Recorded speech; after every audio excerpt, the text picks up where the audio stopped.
And now, let's go to the ring. And here's your co-host. Hey, it's Conrad Thompson. Hey, it's Conrad Thompson, and you're listening to What Happened When? With the voice of your childhood, Tony Schiavone. Tony, what's going on, man? How are you? I'm all right, Conrad. I hope you're well. I hope everyone out there is well listening here to What Happened When. We're enjoying pro wrestling. We're going to go back and do some WCW stuff in 99. Wow. I'm trying to remember 1999, and I cannot. You know what? It was a weird time. It's not, a lot of times when you and I do these shows, it's like the best time WCW ever had. Yeah. Or the worst time WCW ever had. And I don't think this is either one. This is sort of somewhere in the middle. So I'm with you, Tony. Just off the top of my head, I remember like 3 things on this show, but almost nothing else. Is this the one where Kiss played? I don't remember that part. But I do remember this is when we're trying the red and yellow Hulk Hogan again, I believe. Yeah. Okay. That I remember. And we've got a new world champion, and the world title is looking a little different. Bret Hart's here. Eric Bischoff is not. Eric Bischoff's been sent home. Vince Russo is here. Okay. Ooh. There'll be a lot of weird stuff happening here, but let's join up. Listen, Halloween is right around the corner. Why not watch Halloween Havoc 1999 with us? Get your Peacock out. Go to season 11, episode 1, Halloween Havoc 1999. Tony, I got it rip roaring ready to go on my side. Are you ready? Yeah, I'm ready. I was just looking up the list here. Disco Inferno's in it. All right. So Do we want to fast forward that match? Because I'm fine with it. now we got to give what's advertised. Okay. Well, I think it's advertised that stupid ass Steph Chesney is going to be a part of the show today. Did you hear that? I did. You ready for him? I'm ready. You know it's all about your money. Tony Schiavone, baby. You know it's all about your money. Yeah. Everyone give it up for Tony. Give it up for Tony. Let me tell you something, little skinny motherfucker. I will beat your ass, plus I will beat your ass in video games. I know that you're freaking lying. Killing it. How's it gonna feel to go back to Connecticut and tell the fuckers that an old 63-year-old man beat your ass? This is what you're waiting for. I know you know the score. 3, 2, 1, play.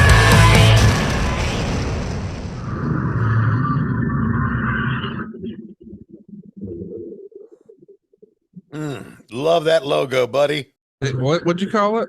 A exploding vagina. Never so serious. Kicking one man. Since you got that belt, I want it. You can't touch me. I'm gonna get it. Or you lose your opportunity. Oh, the hell with that! He touched me. I saw. He ran over him and he's out. I'm going to rip up your future destination. Sydney's business now. He threw that. Oh my God! He got kicked in the face. Jackknife powerbomb Goldberg. We have it. I will get you. Promises do not come true in this business. I will not stab the Stinger in the back. The Stinger is back in black. I can't believe Sting used the baseball bat on Hogan. We've all been screwed in this business. Who can you trust? Hulk Hogan is going to get the last laugh. They're going to destroy the legs of Hogan. Yes, I'm going to kick his ass. It's showtime, folks. So listen, there's a little catch up for us of what's going on, but isn't it strange, Tony, that I think you and I both remember 96, 97, and 98 quite vividly, but 99 and 2000, it's almost like a blank spot for us. And what I find interesting about that is that's not just my experience. I feel like that's your experience too, as a fan, and then someone who's actively working in the business. It's weird how 96, 97, 98, man, we got that down pat. But these 2 years, 99 and 2000, it's like, I don't really know. Wow. Isn't it weird? It's almost like it's the transition between decent WCW and shitty WCW. Great WCW and shitty WCW. What wasn't shitty though was that set design. I know we were talking over it, but Yeah. man, is that one of the best Yep. set designs in the history of pay-per-view for this Halloween Havoc or what? Yeah, that's something that a redneck would put on his lawn, wouldn't Buddy, I'm jealous. I want that shit right now. it? I would love to have that right now. Yeah. Let the kids come over and get trick-or-treated. Look at you, sharp dresser, man. That jacket would still look good today. I'm really would. proud of you. It would look good today, as Yeah. a matter of fact. And not only that, my chair is higher than Bobby's. Well, we don't. What a fucking joke that was. And I was kind of skinny there a little bit. Man, you're a handsome man. I'm gonna tell you, good looking Yeah. man. Maybe And- this is probably after well, yeah, certainly after frustrated end of his rope, Eric Bischoff told you to lose some fucking weight because he's gone at this point. So he's already had a little meltdown on you. Yeah, so there you go. And Heenan and I working together, love that broadcast team, just us two. Heenan wearing a pinky ring always tickled me. Yeah. Old school pimp from way back. This is going to be an interesting show. Let's briefly run down the card and remind everybody else who may have a blind spot like we do. We got Disco Inferno and Lash LaRue in the opening match. Then we got Harlem Heat taking on the First Family, which is Brian Knobs and Hugh Morris, and the Filthy Animals, made up of Kidman and Conan. Then Eddie Guerrero is going to hook it up with Perry Saturn. We got Brad Armstrong on pay-per-view in 1999, taking on Berlin, who we know was Alex Wright. Rick Steiner is going to be in there with Chris Benoit for the TV title. The total package, Lex Luger will be working with Bret Hart on pay-per-view in 1999. Yikes. Sting with Hogan for the world title. Goldberg and Sid Vicious for the U.S. title. Diamond Dallas Page and Ric Flair in a strap match. And then, another match at the end that almost feels a little tournament-like. And here comes Disco. I got to tell you, I really liked the orange get-up of Disco Inferno. The 1996, 1997 Disco. This look is less than for me. Yeah, he sucks from day one. He sucked. You just really don't like him personally. Fair to say? Yeah. By the The way, fact- go ahead. The fact that in what year are we in? 2022. Thank you. In 2022, that this guy is on a podcast and still thinks that he is relevant is one of the biggest jokes in the world. Everybody on podcast thinks they're relevant. If you Yeah, I speak guess- to a I guess- microphone, you think you're relevant. I guess so. Well, yeah, you're right. No, we don't. We don't take No, ourselves too seriously. Look at us. We're over That's here right. telling dick and fart jokes. We're just having fun. That's right. How about Lash LaRue coming out? So just to remind everybody, I can't believe this is a real thing. But this is actually for the Cruiserweight Championship. And Disco, who is the champ, came out first because even they knew back then. But here comes Gadsden's own Lash LaRue, who we have on ad-free shows every single week, doing some real-time drawings of some iconic moments in the history of wrestling. A fabulous cartoonist, and a heck of a guy. Maybe the two coolest folks I know from Gadsden, Casio Kid and Lash LaRue, in that order, by the way. Wow. How about that? I didn't even realize he was from Gadsden, but I do know he loved to point to his sideburns, which were an L. I got it. L for Lash. Yeah. But Lash wasn't one of the worst. He wasn't that bad. He really was pretty good at times. Hey, I'm going to send you something. I know it's not really your thing to keep up with independent wrestling, but we've got a local indie here in Alabama that routinely runs Huntsville and just recently ran Gadsden. Rocket City? It's New South Pro Wrestling. Oh, my God, another one. And they had one of your old pals, Alan Angels, formerly of AEW, on the show for a show they called WrestleVania. Now, I only mention this because they ran in Gadsden, but they ran a fantastic venue. It's an old school venue that it almost looks like it's out of a movie, Tony. And I'm going to send it over to your Twitter machine because I think you'll really dig the look of this. I'm not kidding. I mean, it's pretty sweet. All right. And I'm not saying that it's a venue that AEW would ever run, but Apparently, it's an old wrestling venue that's held wrestling for, I don't know, like 100 years off and on, but maybe not in a long time. But I just sent it to your Twitter so you could take a look because it might be one of the coolest venues I've seen in modern wrestling. And it's in fucking Gadsden, bro. Like, I just wouldn't have guessed that that's a thing. But shout out to New South for finding a cool venue in Gadsden, Alabama, of all places. And Tony, I think even you would agree with this. If you're listening to this and you love great big time professional wrestling, go support independent wrestling. Like, these guys are trying to learn and get better and hone their craft, and that doesn't really happen. It's part of the pro wrestling ecosystem. So if you enjoy what you see on Monday or Wednesday or Friday, go support your local independent, and it'll be good for all of wrestling. It's an outdoor venue.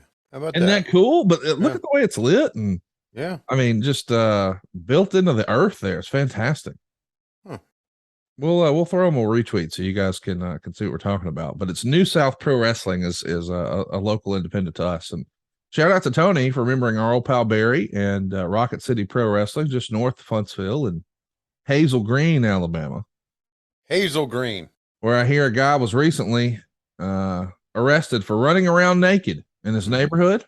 And when Yeah. the police came to see him, he was covered in blood, and there was blood all over the place. And apparently, when the police were like, "Hey, we're here because you were caught running around naked in the neighborhood, so we're going to have to arrest you. But why are you covered in blood?" And supposedly he said something to the effect, this is what I've heard now, this could be rumor and innuendo. Well, God told me to sacrifice my dog and throw him in the river, so I did. Proof that Hazel Green, Alabama sucks. Hope he dies. Hope this guy dies a slow and painful death. Well, that escalated. Yep. Well, don't fuck with the dog. No, I totally agree. Don't fuck with the dog. Look at this. I've noticed in the background here, you know, we talked about the big bat and the holding Yeah. the pumpkin, which is really cool, but a lot of stars in the background as well. And that's because it looks like I'm trying to check out this crowd. It looks like, well, we had only like what, 8,000 there, so it wasn't a full crowd. But see the upper deck Yep. that used to be Blacked full, out. Blacked yeah, out. blacked out. It ain't full anymore. It's a weird time because the WWF is getting stronger and stronger and stronger, and that is not the case here. We've got 8,464 fans paying $314,000 at the gate. Another $68,898 in merch, which Meltzer would say are strong numbers for WCW at this point. And of course, he's pointing out, particularly because they couldn't sell tickets the prior month, but that's because they ran Winston-Salem again, and as we've well documented here, even though Bischoff argues it, they have effectively killed North Carolina with Fall Brawl 1997. Now, here's what's interesting to me, you know, as a business, a fan of the wrestling business, look at what's different about this set, or the look of the actual ring rather, compared to prior Halloween Havocs. You have Slim Jim represented in all four corners, but it's on the canvas. I used to think, you know, the yellow turnbuckles and certainly the corner posts being shaped and wrapped to look like Slim Jims was a home run. Like, what a great idea, Right. to make part of your ring look like that product. And it was done, that product integration or activation or whatever goofy buzzwords you want to use. It was actually cool. Like, somehow the corner posts being Slim Jims didn't seem lame to me. Am I alone in that thinking? Or No, I liked it too. yeah.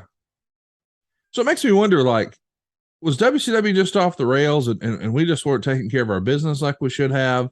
Yeah. We're drawing the lines in the sand on stupid shit. Or had Slim Jim been like, hey man, you guys are on the way down and you got too big for your britches with last year's asks, so we're going to pay you less. So we still want to be there, but do something else.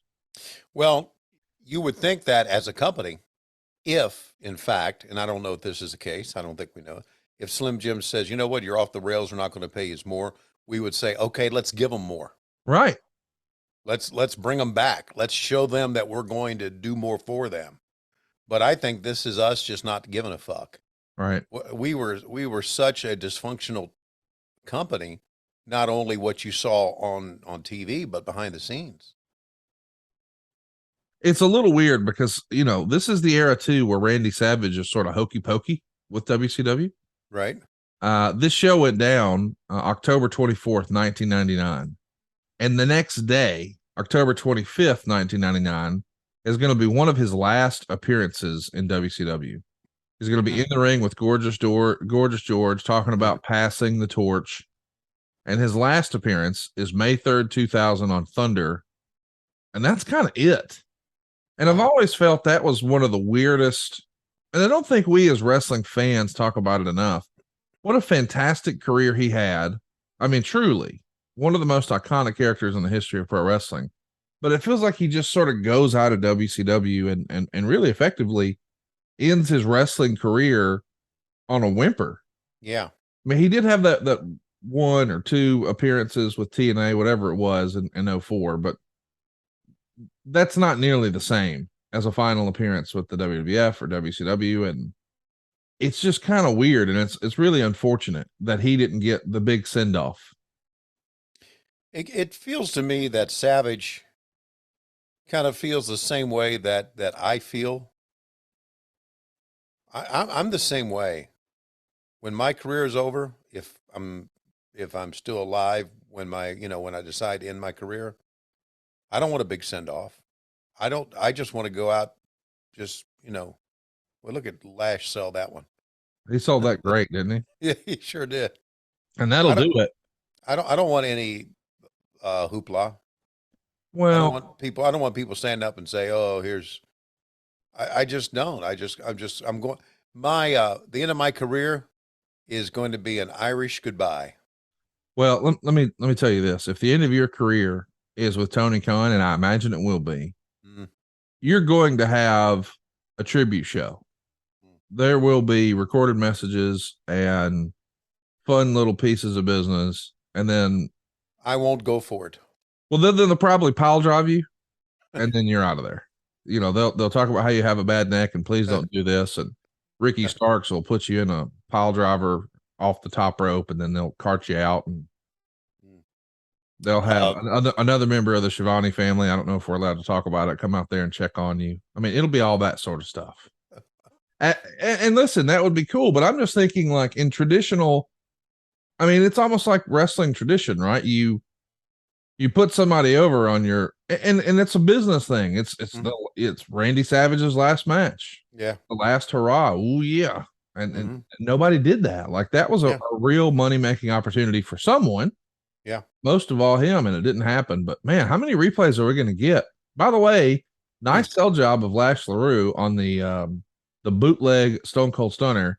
Yeah. Meltzer says they gave us 7 minutes and 34 seconds. It says LaRue has shown a lot of potential, but these two simply did not work well together. LaRue nearly killed himself on a flying hurricane run off the top rope. Not much heat, particularly since WCW pay-per-view owners or pay-per-view openers usually get easy heat. So star and a quarter. But I love that line. Lash LaRue has shown a lot of potential. They were really trying to do something there with him for a little bit. Well, there's just so much you can do, even when you have potential, when you're across the ring from Disco Inferno. That's true. Meltzer would say the direction is throwing a lot of the angles and surprises at the fans with a lot of last minute card changes and concentrates a lot less on bell to bell or logical progression. For example, on the finishes, it seems to be more important to surprise fans with the results, even if the fans would expect a loser to win, because it would make a more logical progression based on who is getting the immediate push. The pushing of Russo and Ferrara, although to their credit, they pushed the idea of themselves more than their names, was evident throughout the show. The argument that WCW is swimming in negative momentum and needs a facelift is strong. And even on WWF, you wouldn't get hit with the idea constantly during your shows regularly about the hot writers that were just hired. In many ways, from the formatting and pacing, this seemed more like a WWF pay-per-view show, with the crowd being dead for most of the show. Unlike WCW, which often has hotter pay-per-view crowds, except far lower production values and lacking of a strong 20-minute main event to generally make up for weak undercards. Let's see what Booker T and Mike Tenay have to say about it all, Tony. match with both the first family as well as the filthy animals. You know, Mike, survival ain't nothing new to me and my brothers. See, we grew up on the street whooping punk asses like the first family, you know, and the filthy animals each and every day of our lives. So tonight, it's going to be just like old school. It's going to be just like old time. And see, it won't be long till we get the title back around our waist. Now, can you dig that, man? Can relate to that. You know, both of these teams, filthy animals, Brian Knobs, Hugh Morris, that rat Jimmy Hart, they found their place in the wrong place at the wrong time. This is Harlem Heat's night. And we're going to take those filthy animals that stole our belt and we're going to put them out there miserable, if you know what I'm talking about. That will be the extermination of them. Tonight is Harlem Heat's night. And don't you forget it. I don't want them fat fruit footers to forget it. And them filthy, rotten, egg-sucking animals, they better not forget it. Now, can you dig that? Never gets old hearing Stevie Ray call somebody a fruit booty. It's great. I love it. Whip them punk asses. I love fruit booties. I love fruit booties too. Yeah, take a look at us. So coming up next, and this one should be a little different. Harlem Heat, the Filthy Animals, and the First Family. Here comes Jimmy Hart with a trash can full of goodies, and he's got a mask on. Oh, the whole team does. How about that? Yeah. This is an interesting team here. Brian Knobs, who's been a staple of pro wrestling at this point for, I don't know, gosh, 10 years. He doesn't have Jerry Saggs with him. Instead, he has Hugh Morris. So this is Hugh Morris before he became General Hugh G. Rection. I really always thought the Hugh Morris character had some upside. I could have seen him as a TV champ or a U.S. champ, like a fella who's down with the thickness, a big boy like that, who can get to the top rope and do a fancy moonsault. I thought at the time, man, they're going to do something with him. But the roster here at times was so loaded with stars, it did make it hard to move around a little bit. I mean, just to remind everybody, the U.S. title match here is between Goldberg and Sid Vicious. That's big. That's a big deal. It is a big deal. Yeah. Dude, that set, that pumpkin right there actually wound up being sold in more recent years. And some fan actually does have that. It might even be a non-fan, just some mom who thought, oh, this will be a fun yard decoration for my kids. Wait a minute. Hang on. You're telling me that pumpkin is still around? Yeah, man. I just saw it a few weeks ago. Our old pal, boy, I screw his name up all the time, but okay. Ian Andrew, or sorry, buddy, I retweet all your shit, but I'm a hillbilly from Alabama, so I'm pronouncing it wrong. Anyway, he found it, or some lady. I keep saying lady. Maybe it was the dad. Yeah. But there's a couple of kids playing with that motherfucker in their yard, and I got big heat with those kids. Big heat. I got to tell you, Tony, as we're seeing replays here of the Filthy Animals and the Harlem Heat here, just how this all came to be. I really feel like the gray canvas, the gray ring skirt, it just feels almost like you guys have given up. I don't know why, but it doesn't really pop. It's not bright. It's not vivid. It's not. Maybe it's because I was at Triple Mania this weekend and I saw just a fiesta of colors. Yeah. But this just feels blah to me compared to even the old Nitro set. Yeah. You know what? I look at this and I do remember how wrong things were back then. And I just kind of like, okay, just fucking let it happen. Just get my life over with. Move on. Let me do something else. You were thinking you were going to be done with wrestling by this point? Yeah. Wow. And talk to me about that. Why did you think you were going to be leaving wrestling? Well, you just felt like this company is going to go under. That's right. That's right. Look at Conan. So, but now back then when I see things that I knew were wrong going on backstage, I just said, not my job. Now, it is your job. And that's right. Now, when I see things that could be better, or I see things where I can lend a hand, I freaking do, buddy.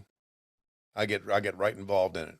Okay, now listen, now that's fun. We've not really talked about this, and we're not going to talk about current stuff. I know we can't do that, but it is fascinating to hear because you've always, I mean, it's been a joke here on our program for a while that you would quote unquote Shivani it. Yeah. Where it was like, I know that's a mess, but I don't give a fuck.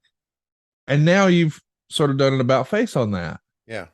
Is that the maturation of Tony Schiavone, or is it simply because it is your job? If it was your job back then, do you think you would have done it, or would you have still maybe just thrown your hands up?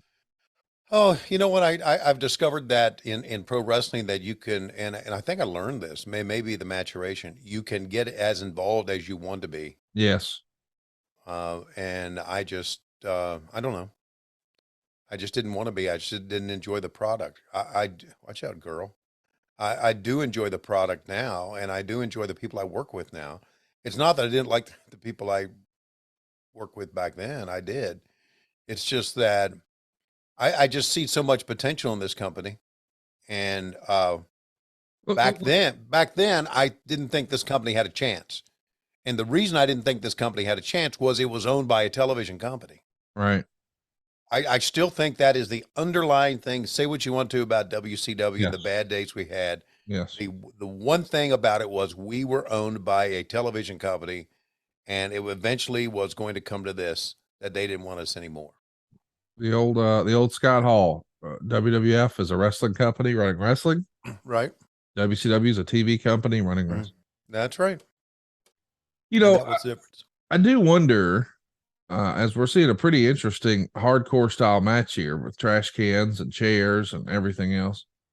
Do you think maybe, and I don't know, I'm just asking, do you think maybe the reason you're so passionate about getting involved if you see a problem today is because maybe you took WCW for granted and you lost wrestling for so long, and now that it's back in your life and you've seen how fun it can be and how rewarding it can be, that maybe you're a little more actively involved in fighting for it the second go around? Yeah, that's a pretty good, yeah, I think so. I think you're right. I think That's great, Tony. Has a lot to do with it. And also I was told one time, I'm not gonna say who told me. Right. It's not anybody that you guys would know, but I'm just not going to give out the person's name. Told me that just here in AEW, if you see something, just start doing it. Just start taking the lead on it. And eventually you will. Wow. That much ran right into the pumpkin there. And then just take the lead on, start doing it, and then that'll be your job. And that's kind of what I started doing. And that's why I am where I am. That tombstone right there says Marty. Do you think that's a shout out to Arn? No. Why would it say Marty? Who would that? Normally the headstones had some sort of inside reference, right? Yeah, a lot of them had inside reference for production people too. So who was the Marty? Do you recall? I don't recall. We're busting up some coffins, Daddy. Man, we are. Which is a shame.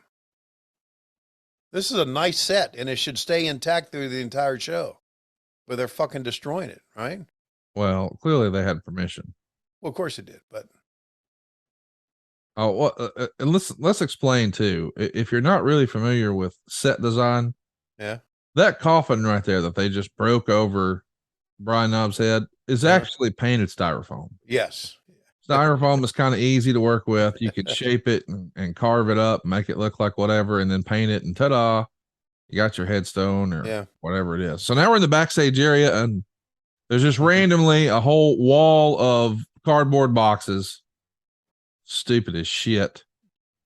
And well, Brian Knobbs moves out of the way. Booker T winds up kicking Stevie Ray, and into the boxes he goes. Now we're back in the ring, and Conan just took a big DDT.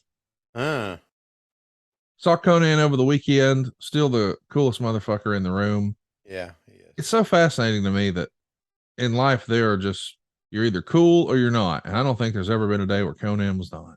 No, he's the man, buddy. Look at the fans. Those are workers in the backstage area, okay? Yeah. And held back. Fans didn't even pop when a table was introduced. Today, you bring a table out, fans go out of their mind. Hugh Morris is on the top rope. Conan's on the table in the ring. Hugh Morris just moonsaulted Conan through a table. Somehow Jimmy Hart's in the ring. And now a mummy. That's right. A mummy was just slammed on top of Brian Knobbs. Booker T is going to make the cover in the backstage area. And the mummy gets it done. Somehow, some way. Mm-hmm. I can't believe this is real. A mummy gets it done. Yep. They should have put the mummy on their shoulders and walked out with it. The refs conferred and the fans booed when they gave the belts to Heat. Conan sold the shoulder injury big time, and the announcers played it up as well, with the first part of the storyline being that he and Mysterio Jr. left together to go to the hospital. I guess we should remind everybody it was announced before the show that Mysterio was injured, so the tag titles were held up and they would be decided in this 3-way match. Yeah. So it's false count anywhere, 2 referees, star and a half. But no, look at the crowd, man. Nobody really cares. No, not a. They don't. They haven't cared about anything yet. Yeah. Next up, we're gonna have an interview with DDP and Kimberly. I'm at least 50% excited for that. Yes, me too. Because Kimberly was in her element back then. Let me tell you though, the third match on the card is going to be pretty cool. Eddie Guerrero and Perry Saturn. Those guys can freaking go. Absolutely. And Meltzer would even call it the best match on the show, but of course, says it was hurt with a bad finish.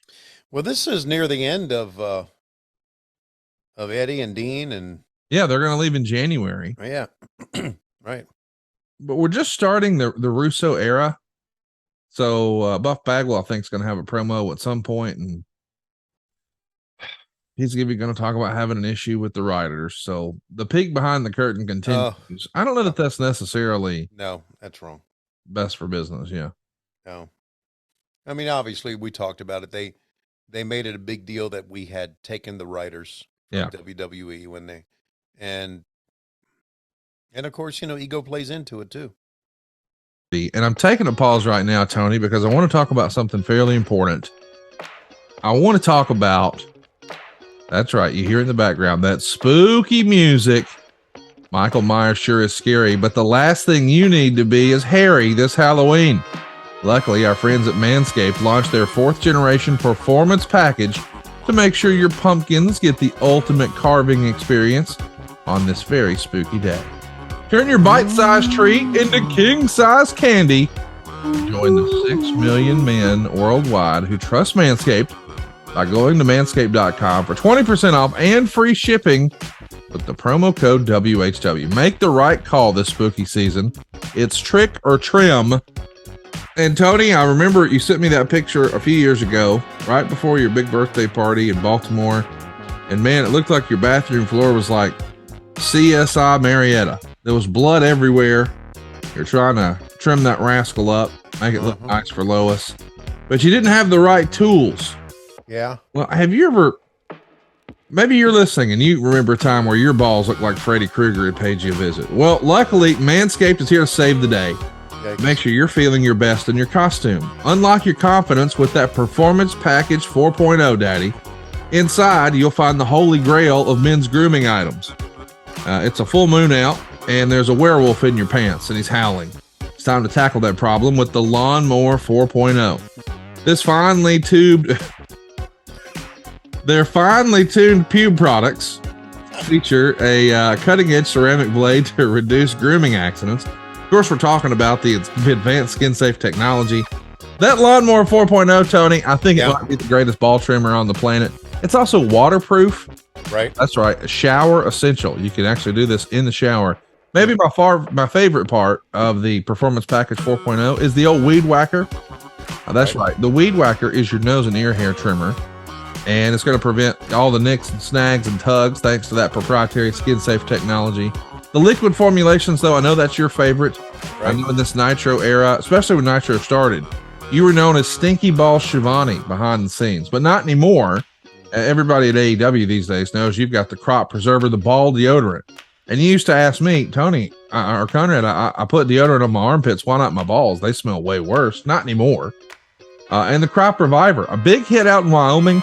Eric Bischoff has told me at his age, his balls actually hit the water in the toilet. That's before he had the Crop Reviver, the ball toner. We're going to tighten things up a little bit. They just launched the brand new body buffer. It's the 100% antibacterial body scrubber. Just what you need to keep your gimmicks fresh and clean this Halloween. They've even got 2 free gifts in this performance package 4.0, Tony. You got the Shed travel bag, which JR travels with, seriously, every single week, and the boxers. And if you're out at the bars and the ladies see that you're wearing Manscaped boxers, well, they know they're in for a treat. And if you're looking like Wolverine and haven't cut your nails recently, be sure to check out the Shears 2.0 nail kit. Tony, they got it all, and we've got a special deal, right? Get 20% off plus free shipping with the code WHW at manscaped.com. That's 20% off and free shipping with the code WHW at manscaped.com. Say trick or treat to your beautiful new Halloweeny with Manscaped. Tony, I'm at 29:31. Here we go in 3, 2, 1, play. And that maybe that he has hurt his shoulder. He was pointing towards the shoulder, and obviously it's not a neck injury, or they wouldn't be able to carry him out. And now He may have separated his shoulder. I believe yeah, look at that. There you Look see. at the bump. You can see it there. That happened to me once years ago. That thing will take a long time to heal, believe me. You see separation of what they call when the collarbone pops up, or maybe just a straight dislocation. But yeah, there you Well, you're trying to sell that injury, aren't you? Yeah, buddy.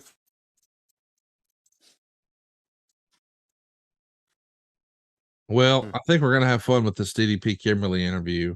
Okay. I want to see it. Man, I want to hear it. Oh, look at there. yikes. Who's more good looking than you? Rey Mysterio or Tori Wilson? No, it's Tori. Yeah. Roll Tide, Daddy. Yeah, she just completely ate up the screen with that one, didn't she? Yeah, you kind of miss Ray. You're just so lost in. Look at the Yeah. mummy here. Let's hear you call the finish, because this Mm-hmm. tickles me. Even you had to lay out of that shit. You were like, what do we say? Brian Knobs doing the JOB for a mummy slam. Just to explain what we're talking about, there's a mannequin of a mummy, and Stevie Ray picked it up and slammed it down on top of Brian Knobs, who was laying prone on the concrete in the backstage area. And then Booker T comes in and makes the cover, and that's it. And here comes Rick and David Flair stomping into the arena in the backstage area, Oh, Rick crowbar looks in hand. good. Rick looks good, man. Yeah, he does. Yeah. Oh, still got the Sturgis shirt on, and he's in the arena. What's he going to do now?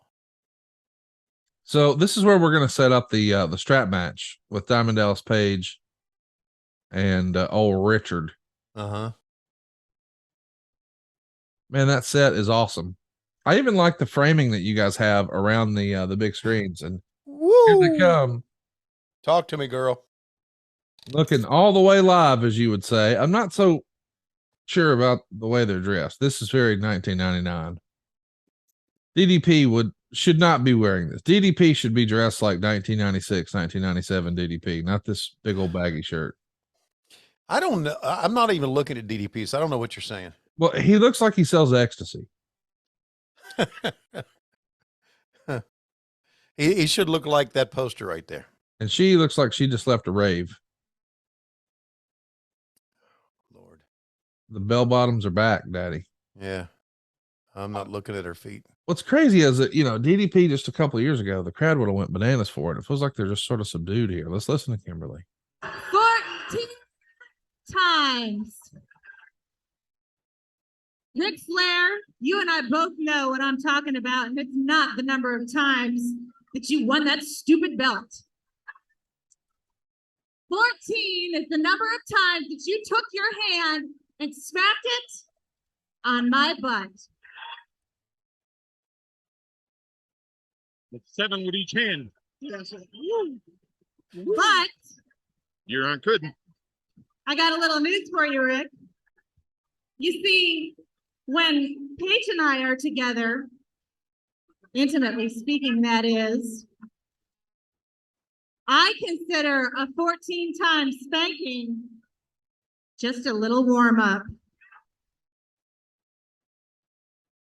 You see, Okay, this is enough when for her. Paige does it, Thank you. This is Jesus this is criminy. lame as fuck. Yeah. This is definitely trying to be a little too WWF. The Russo Ferrara influence is here. And by the way, I'm not being critical. The Attitude Era is popping. Yeah. And people love it. And so we're trying to just apply what worked there here. But it really is a different audience, Tony, and it's not as cool. No, and there's one of the main reasons that we went downhill and we tried to be WWE. We were a cheap imitation of WWE. That's a shame too, man. Isn't it? And not only that, she can't just walk around and look good. She can't talk. She really can't. Oh, wow. What's that? That's pretty harsh. I mean, listen, she's trying to get better. Yeah, I know, but she wasn't a good talker. She really wasn't. She was gorgeous. Oh, no doubt about that. Yeah. Let's see what Dallas has to say here. There's anybody that lives Like here. I was saying, over here, Baby Boy has Nature Boy fill his shoes. Either way, a boy is sent to do a man's job. Look at the facts.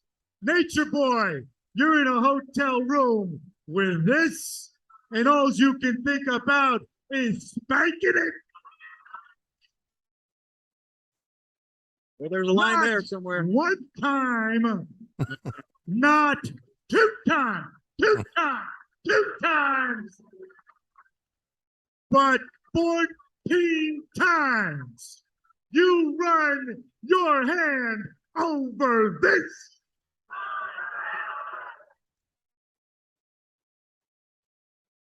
You like to spank it, don't you, Nature Boy? Yikes. Of course you do. What the fuck are we doing, dude? I have no idea. I know we're setting up a strap match, but this is just, and there's the strap. Yeah, and this is almost a classic. This is almost if you would put WCW in front of a judge and show the judge why WCW went down the shitter. Okay. This promo might qualify. This promo would be part of the evidence. Exhibit A. Exhibit A. You know, It's nothing to do with Dallas. It's nothing to do with Kimberly. No. It's just what they're put into. Okay? Yeah. Thank you for pointing that out. We're not shitting on Kimberly and Dallas. It's just less than creative. Yeah. You know, and what we're seeing right here is a TV promo on a pay-per-view. I didn't spend my money to watch this. Exactly. Wow. The lessons we learned from old WCW moments. But Kimberly is just spectacular. You're a big fan, huh? Oh my God. You know, the best part of Kimberly in this era, in hindsight, is her last name was Bacon. Mm-hmm. Well, I guess at this point it's Falkenberg, but you know what I mean. Sure. And I love that sign that we are seeing. What? No puppies. Didn't really catch on to it back then. I didn't, but I do now. Yeah. Well, there's plenty of puppies in that segment. Mm-hmm. So after that promo in the middle of the ring, now let's do some freaking wrestling. Nope, not yet. Here's Goldberg backstage. Looking for Nick. Yeah, he walked right into the arena, and the first thing he said to security, "Where's?" How about you show up to the building on time, Goldberg? Damnation. Oh, I can't wait to hear this Eddie Guerrero promo with Mike tonight. Let's take a listen. As well as the filthy animals have been barred from ringside. Why? That's a load of crap today. We're a team. We need to stick together. And we'll be watching that. Don't worry. What about the condition of Conan? You know, since when has the filthy animals business been your business? I'm just trying to get an update on Conan. Well, as far as Conan is concerned, don't worry about it. Ray Ray's on the way to the hospital with him. And as a matter of fact, I think it's about time that I give him a call to make sure everything's okay. You know, that Rolex looks awfully familiar. Is that the same one that you took from Rick? Calling me a thief? I never used the word thief. You know what? I'm going to let that slide. And as far as the animals not being at ringside, hey, no sweat. Every revolution has to come to an end. It's Saturn's end tonight. So before he was known to lie, cheat, and steal, Nice little segment here with Eddie Guerrero wearing Ric Flair's watch. And man, look at this entrance. I can't get over it. Maybe the best Halloween, might be the best WCW, might be the best wrestling set ever. It's one of the, it's top 10. For sure. Maybe top 3. Yeah. Because you've got this demon blowing smoke out of his nose. You got the 2 monitors on both sides that are framed up pretty cool. It's just a cool look, man. Graveyards on either side. Great job to David Crockett and whoever else was involved in bringing this vision to life. A lot of dry ice. Yep, a lot of stuff going on. Dry ice. Now that was Lois's nickname about 5 years ago, right? No, it was probably a nickname about, I don't know, 39 years ago when I realized what I gotten into. Oh. How is Mrs. Schiavone? We haven't talked about her in a few weeks here on the program. She's not doing well. Oh, what's the latest? That's disappointing. Bad back. Damn it. We just got the shoulder going. Now I know. Now the back's out? Yeah, her back has been always giving her problems, but even more so now than ever. Is it something that's going to require surgery or something? I think it's got to. She gets injections, to help out with her pain, but they don't last long enough. Right. So about a week before it's time to get another injection, she just bad shape. I hate to hear that. Yeah, well, you know what? We all get old. Well, that's true. Yeah. Eddie Guerrero here in his classic look. I feel like he's had some of his best matches in that gear. Mm-hmm. He didn't have any bad matches, I'll tell you that. No, he didn't. I mentioned just casually here that I was fortunate enough to go to Mexico City this past weekend, Tony, and see Triple Mania for the very first time. I've been to Wrestle Kingdom. I've been to All Out. I've been to Double or Nothing. I've been to WrestleMania. I've been to the SummerSlam. I've been to the Royal Rumble. Checked a lot of cool boxes on major wrestling shows, but never been to a Triple Mania, never been to Mexico City. So this was quite the experience. It was fantastic fun, but man, they still hold Eddie Guerrero in the highest regard. You saw lots of homages to him and references to him. And anytime they flashed him on the screen for some sort of highlight reel or acknowledgement of his presence in the AAA Hall of Fame, huge pop from the crowd. One of those guys who's just gone way, way too soon. And you can't help but wonder, what would he be up to today? I mean, he's such a beloved figure. Look at that's hilarious. Bobby Heenan just received the gold Rolex from Eddie Guerrero. Say, hey, watch this for me. And Bobby put it in his mouth and bit it like he was some old school pawn shop guy trying to see if it's real gold. That was hilarious, dude. Nothing like Heenan, man. Nothing like Heenan. Yeah. Eddie's so athletic and so smooth. Look how he fed that. Just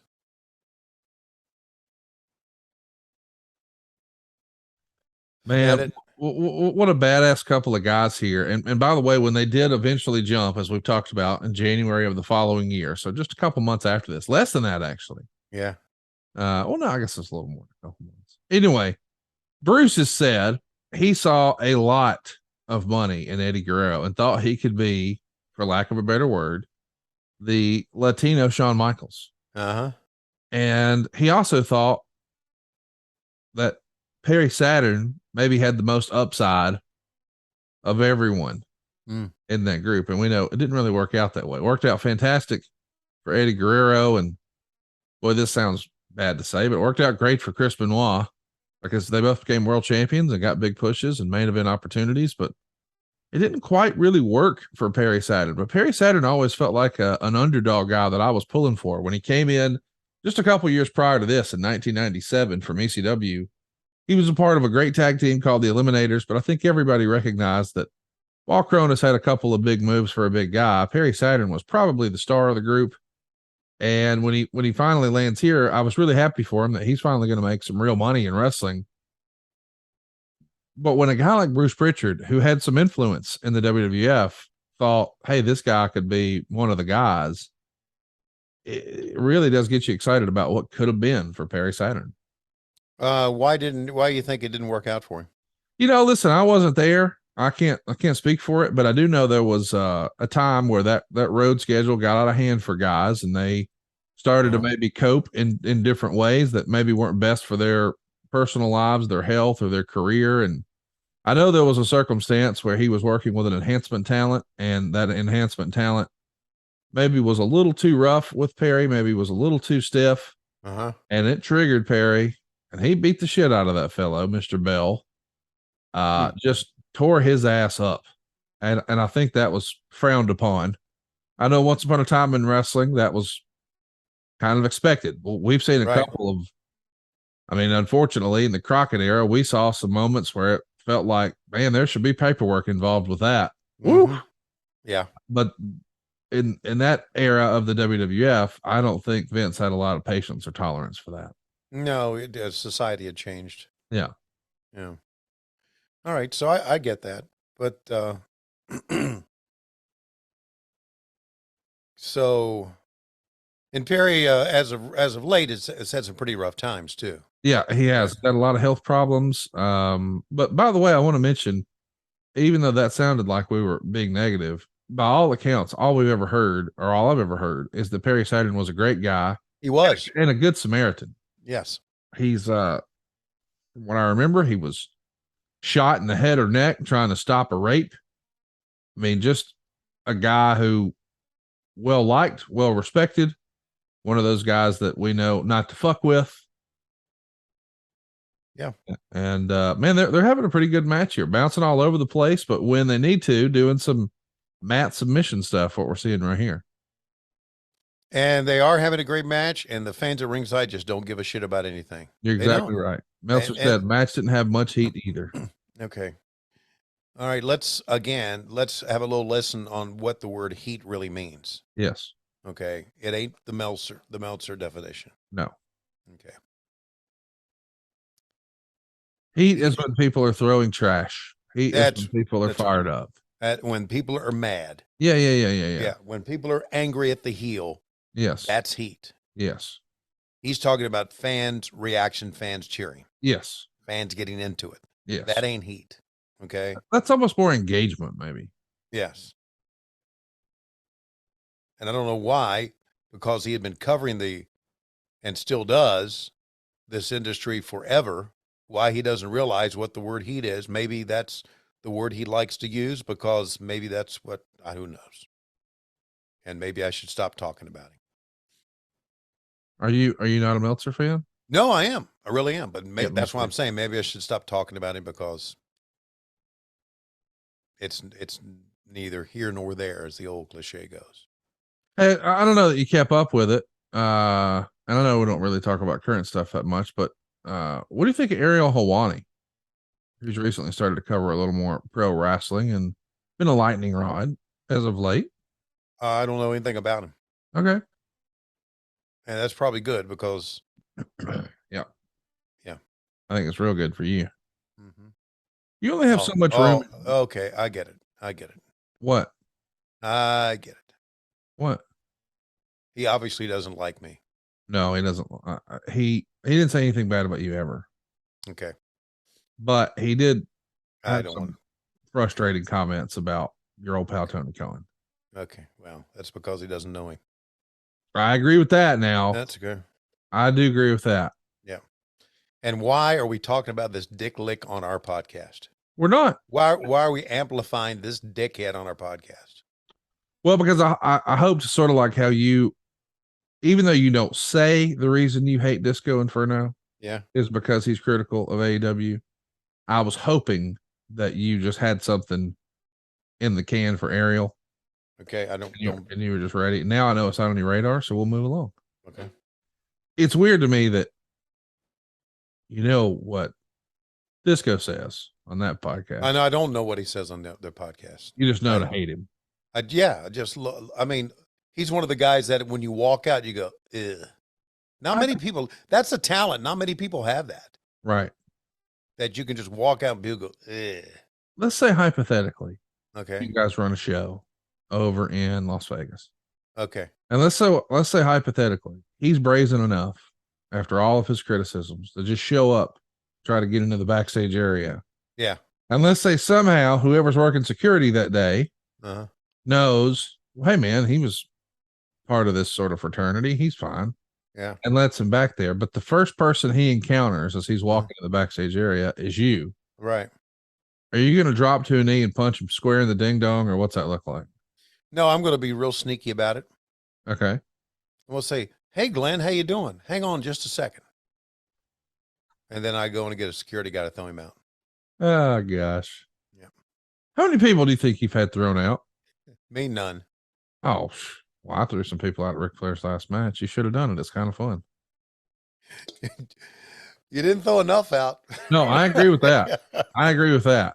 You know, well, that's what's weird though, is I realized what it was, and it became like a big party celebration, which on the one hand, I thought, well, this is exactly what Rick would want. Right. But then occasionally it would be like, all right, but not that guy. Get him the fuck out of here.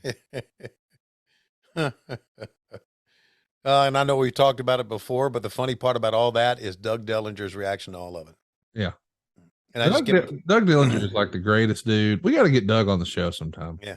He kept saying, these people shouldn't be back here. And so when I understood what he was thinking, okay, I kept going to him and I kept saying, Doug, that guy shouldn't be here, just to get him riled up. Yeah. Well, Doug's been throwing people out. I supported everything Doug did that weekend. Yeah. He knows what he's doing. Yep. Just a salt of the earth dude, man. Yeah. And it was like, you know what, Doug, to me, it was like, give it a rest, Doug. There's nothing you can do.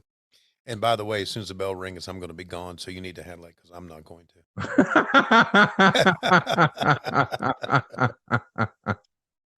And I was out the door. No, it was impressive. Like 20 minutes after the show's over, I sent you a text like, dude, I've been looking all over. Where are you? Yeah. I'm halfway to Marietta. Yeah. Goodbye. I parked right along the street. They enabled me to park right along the street. And I literally just, I was gone. I had nothing to pick up. I did see, I said hello to Bret, said hello to the Undertaker. And that was it. I was gone.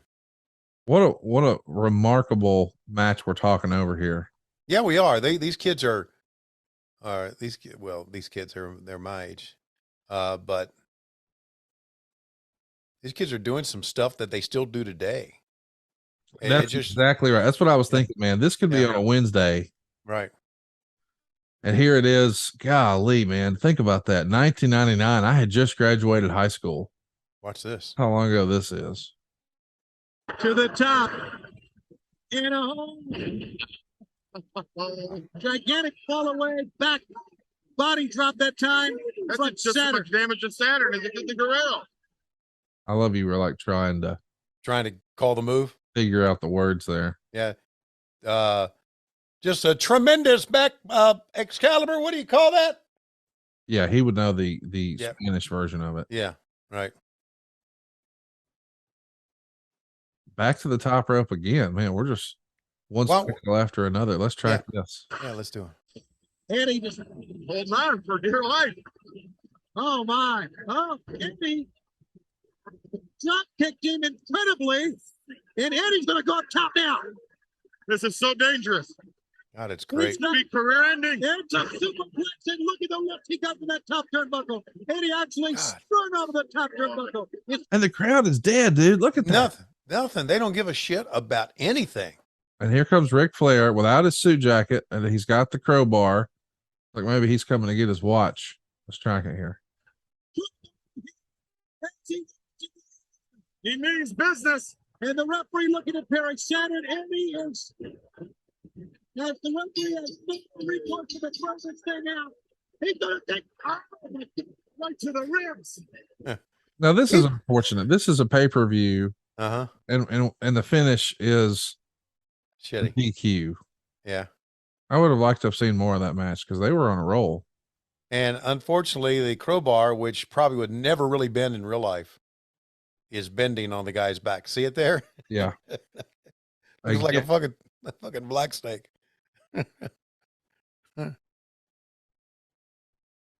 Man, Tori Wilson. I hate Billy Kidman. Oh, well, I always have. Flair going to hit it with the crowbar, and the fans still don't. Oh, now we're gonna dance. This is real. What the fuck? He dropped the crowbar. Women are like kryptonite to this man.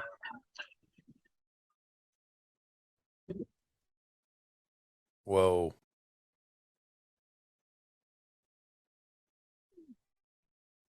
So Flair gives her the big kiss, and she likes it. Mm-hmm. He never had dimples before. He's got them down. Ric Flair destroys two with a crowbar and excites Torrey with a very well placed kiss. So coming up next after this, I mean, this is a TV show what we're watching so far. Yeah. You know, with the big mummy thing and Yeah. oh look, Flair forgot his watch. Oh shit, I forgot. The reason I was out here is to get my damn watch. He got so excited about kissing Tori. Uh-huh. Now, I'm watching it for you. I've been watching it for you.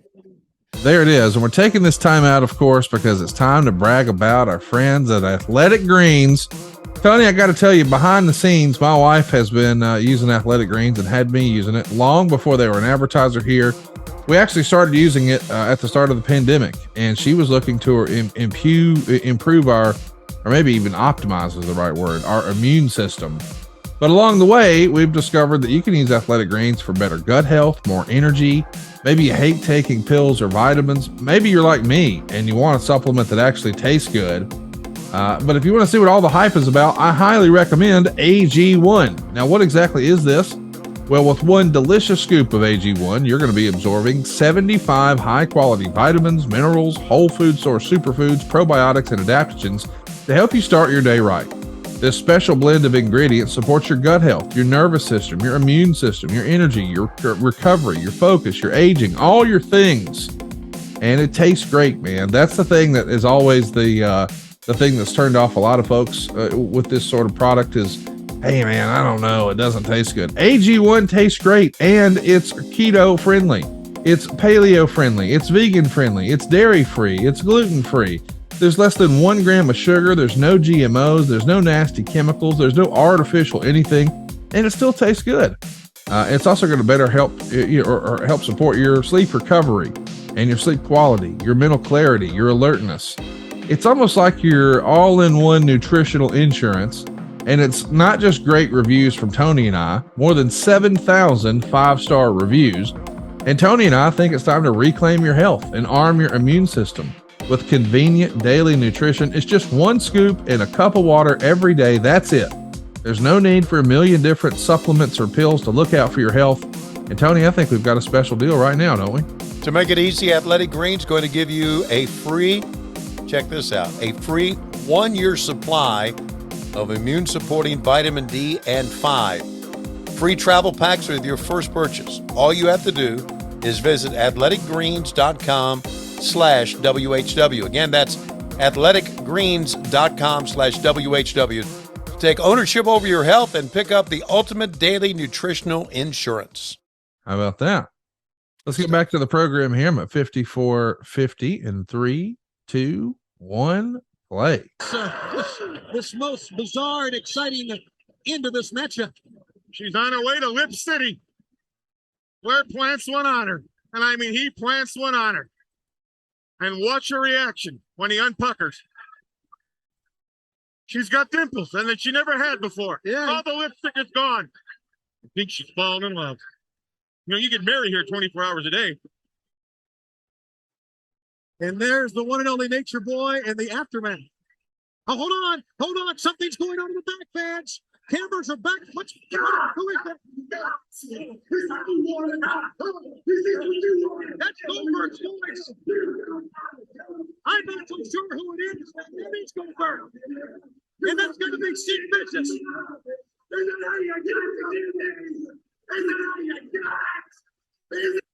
So Sid got his jean shorts on and his red polo, and he's bleeding from the forehead, all in the backstage area. This is a glorified television show, more so than a pay-per-view, but it is what it is. And I think we're going to hear from Buff Bagwell next. I don't really know what to think about this show so far, Tony, but the readers of the Wrestling Observer, do you want to guess what percentage gave them a thumbs up here? 8%. 43. Really? Thumbs down was 45, and Wow. thumbs in the middle was 11%. But the readers pretty much all agreed that the best match was Eddie Guerrero and Perry Saturn. With a shitty finish. And unbelievably, they thought the worst match was Berlin versus Brad Armstrong. Wow. By comparison, the WWF pay-per-view that month, 93% thumbs up. Mm-hmm. No mercy. Here comes Buff, who, by the way, is on a good path these days. I don't know if you've seen the news, but man, he's completed rehabilitation, and he's out in the wild trying to turn his life around. And I, for one, am pulling for him. Good for him, dude. He's been struggling for a few years, and I know he's recently been working with DDP, and he got off track, and they cared about him and got him some help, and he's on the mend, baby. Let's take a listen to him here. Daddy's got a little problem with the two new riders, the two new sheriffs from up north that are going to save WCW. Not only do I got a problem with the two new riders, I got a problem with Jeff Jarrett swinging a guitar at my head. So let me tell you something, Jarrett.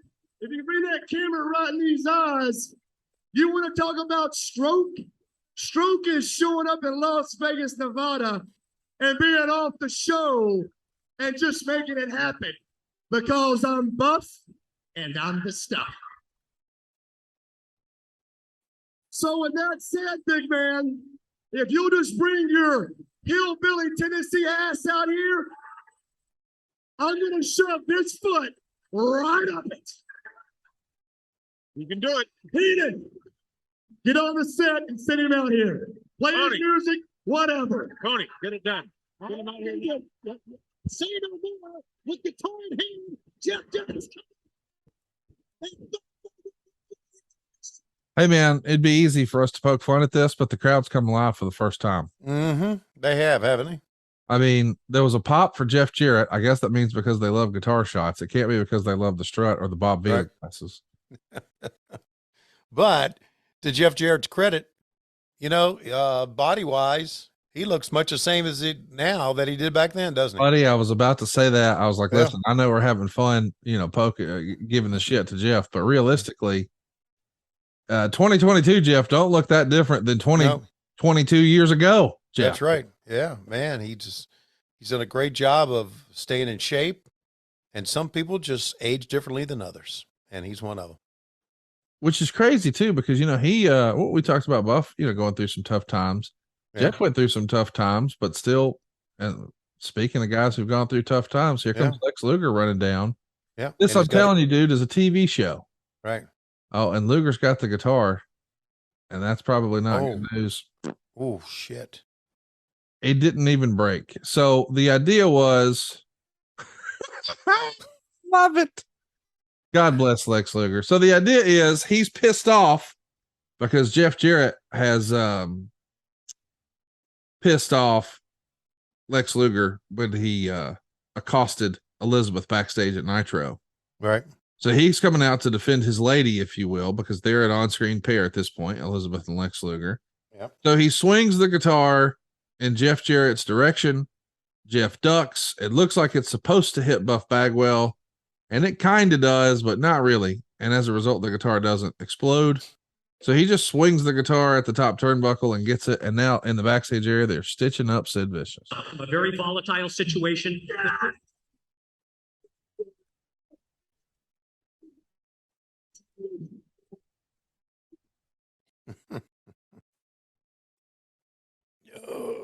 No cell service. Ray, this ain't you. Yeah, bro, it's me. So yo, Eddie. Get your ass back here now. What do you mean what happened? The brother, we just got the The animal business, you dig out. Oh, God, just come back now. We need the animal business. So Eddie Guerrero on an old school cell phone looks like he's calling Rey Mysterio. Sid Vicious does not want the stitches, just yelling, "Let it bleed." I guess it's an old Rolling Stones song. Yeah. Here comes Brad Armstrong on pay-per-view wearing a sweatshirt with the American flag on it that says United States of America. Mm-hmm. And I'm glad Brad Armstrong's on pay-per-view, but I do miss the mullet. Yeah, buddy. I'm with you. The mullet was a highlight. Was Brad Armstrong. Yeah. How, when did Brad, do you know top of your head when Brad passed away? Yeah, let me look that up for you right fast. Okay. November 1st, 2012. He's been gone almost 10 years. Wow. Jeez. Isn't that crazy? Yeah. Sleep apnea. Right? That's what, Yeah. Oh, wow. Look at this, look at this shot. Heck of a shot. Looks pretty damn good. It's almost as if it's in slow, it is in slow motion, isn't it?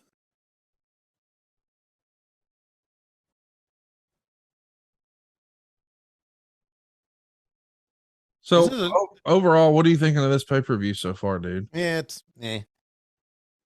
Yeah, I agree. For some reason there, is it it's, No, it's an effect they did for Berlin, pal. okay, got it. It's pretty fucking cool, actually. Yeah, Berlin, of course, is also known as Alex Wright, but Right. we've got this different persona for him, which I kind of thought was money. I kind of thought there was more upside in this than there was, Das Wunderkind Dick Dancer. So here he is with the wall as his heavy, his second, his heater, if you will. Yeah. I like this presentation. This I is do too. decent. This is all Halloween Havoc, I can tell you that. With the wall on Berlin. And one sign, Berlin ist der Domkopf. Meltzer would say, they seemed like they were building a good match until they went to a finish out of nowhere. Match had no heat. After the match, the bodyguard, who's in for a big push, punched Armstrong, who sold it big at quarter star. Quarter star. The wall is going to start to get over here. But yeah, when you take a look at this roster, you got to think based on the pairings, probably Eddie Guerrero and Perry Saturn would have the best match. But this would probably be number 2, and it's just not to be. Quarter star. And I can't believe that this got the worst match reader poll. This is a totally different presentation of the traditional Alex Wright, is it not? Yeah. I mean, that doesn't even look like the same guy. No, the Alex Wright with the hair back and the lime green shorts and the package and the dancing. It shows you the range of the performer, Alex Wright, though. Yeah, it does. It really does. And of course, Brad Armstrong, as we have documented on this program many times, went through the whole gamut of different characters. Yes. From Fantasia to Arachnaman to the goddamn Candyman. What else did he do? Who knows? Brad was there for us, buddy, whatever we wanted. We all thought that, he's such a good performer, but he has no sizzle. Let's give him some. Right. And every time we try to give him some, we were wrong. Look at that drop kick. Jeez. I got to think this might be, I don't know it, but this might be one of the last times he was on pay-per-view. Let's take a look. Yeah. Okay. So World Wrestling Legends, which happened at the Hard Rock Cafe in Orlando in 2006. Boy, that's something a lot of people don't remember, but it was the Armstrongs. It was Brad, Bob, and Scott taking on Bobby Eaton, Dennis Condrey, and Stan Lane. I don't think anybody even watched that. Okay. But this is his last mainstream big time pay-per-view experience. He was also at Bash at the Beach 99 doing the favor. He lost to Goldberg in 98 on pay-per-view. He was in the 3-ring battle royal for World War III in 97. Dean Malenko beat him at Slamboree in 96. Oh, there it is. Slamboree 93. He did get a win on pay-per-view. It was him and Thunderbolt Patterson taking on Baron Von Raschke and Ivan Koloff. Wow. That was a Legends match, wasn't it? So Starrcade 86, he went to a time limit draw. That was his first pay-per-view. Okay, so here we go. Brad Armstrong had 3 wins in pay-per-view history. Okay. Halloween Havoc 1990, he beat JW Storm. Then he gets that Legends Slamboree 93 win in here. So in his entire career, I'm not counting the World Wrestling Legends, but in his entire career, he had 3 wins on pay-per-view. And I would argue this was the biggest one. Yeah. So what we're seeing, while it may be voted as the worst match, and I don't think that's necessarily fair. I think they're voting it worst match because they don't maybe perceive these guys as stars. But he's universally, he being Brad Armstrong, praised as being one of the all-time great in-ring performers. Right. And it's a shame that he didn't have more traction on pay-per-view, but I'm glad we're getting to watch his biggest and last pay-per-view experience. Yeah, I'm glad we are too. And I'm trying to put my finger on why Brad Armstrong just, I don't know. If he'd have came out and had promo time about jacking it and whacking it and spanking it and yeah, okay, look, yeah, but look at it this way, and there's no comparison to Eddie Guerrero. No, but Brad Armstrong was a good worker like Eddie Guerrero was. Oh yeah, for sure, and could do some great things. Yeah. Why did Eddie become the big star? Timing. I've heard a lot of people say that he, was the life of the party backstage and had a sense of wit and timing and humor. He did behind the scenes, but like when the red light came on, it just didn't come out. Yeah. And I've heard that same thing about guys like, Bobby Eaton. That right. Like when you think about just great, they made everybody look good and everybody around them better. You think of guys like Bobby Eaton and Arn Anderson and Ricky Morton and Brad Armstrong. But for whatever reason, I don't think he ever enjoyed the same success that some of those others did. And that's a shame. Yeah. I don't understand that. It's 1, 2, 3. There's a win. How about that? They did. Done quickly. Yeah. They pulled that. Meltzer was right. They pulled that finish out of the middle of some great stuff. Yeah. And here comes the wall. So now they're going to do the 2-on-1 beatdown. So even though he did get the win, they're going to leave him laying here. Coming up next, it's going to be Rick Steiner and Chris Benoit. And Meltzer would say this was Benoit's worst pay-per-view match in a long time, which speaks volumes about Steiner. Benoit was actually great, opening with a superplex off the top and a tope, et cetera, et cetera. Either way, star in 3/4. This feels like, and look at the crowd. It doesn't. Halloween Havoc was always a really fun pay-per-view for me as a fan, but I perceived to be the biggest show of the year, the most important show of the year, WCW's version of WrestleMania, as Starrcade. And Eric Bischoff corrected me and said, no, it was Halloween Havoc.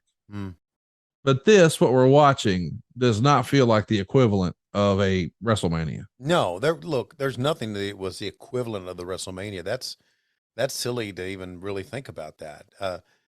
Okay, you want to listen to this one? Sure, why not? Crowbar in hand, you appear to be a man possessed. Mike Tenay last Monday night, Ric Flair walked that aisle in Philadelphia. Woo! Look at it, only I can look. The way I've looked for 27 years. The man, the 14-time world heavyweight champion, the dirtiest player in the game. Kidman, you and the filthy animals, you walked out of last Monday night thinking you were on, thinking you were ready to play in the big time. Tonight I walked back right here in Las Vegas. I took back my Rolex and I took back my legacy. You guys don't like it, I'll be here all night long. I'll be in Phoenix tomorrow. Come find me. I'm Ric Flair, baby. Woo! Forever. We just saw Eddie Guerrero on the phone talking to Rey Mysterio and Conan. Obviously, in the minds of the filthy animals, there's still unfinished business with you, but at the same time, you have the big strap match with DDP. I got a big strap match with DDP. Filthy animals, know this. You don't get to be what I've been in this business or get to be where I've been or who I am by not being ready for anybody at any time. Bring it on, boys. Woo! Like I said, diamonds are forever. So is the Nature Boy. And as far as Paige goes, Paige, tonight, it's a strap match. Two men strapped to each other. Two of the very best this sport has to offer. Strapped to each other. Nowhere to go, nowhere to hide. Let me tell you something, Dallas. Let me tell you something, Diamond, Dallas Page. Last Monday night, when I got through spanking your wife, she looked at Nature Boy in the eyes. She went, Nature Boy, woo, Nature Boy, woo, Nature Boy. I've never been spanked like that. You were right. I should have gotten that spanking, woo, from my daddy a long time ago. Paige, that hurt. Kimberly went, woo, Nature Boy, woo, space rock. She said that. I heard her, Paige. And tonight, brother, Tori tasted it just a little bit, But with the Nature Boy all about Mike, Tori getting that shit. Woo! She went, woo, Nature Boy. So Paige, when I'm done with him tonight, Mike, I'm going to give Kimberly, woo, 2 times, woo, 2 times, woo, 2 times. The Nature Boy, 1 more time. Woo, woo. It would be so easy to make fun of that, but he was having so much fun. It was fun. It was. He was having the time of his life, dude. It was tremendous, man. All of a sudden, out of a serious interview, he just took a right turn. Yes. And somehow made it work. That's right. I don't know. Listen, I know I sound like a homer when I say this, but I don't think it could even be argued. That's one of the most entertaining things on the whole show so far. Yes, it is.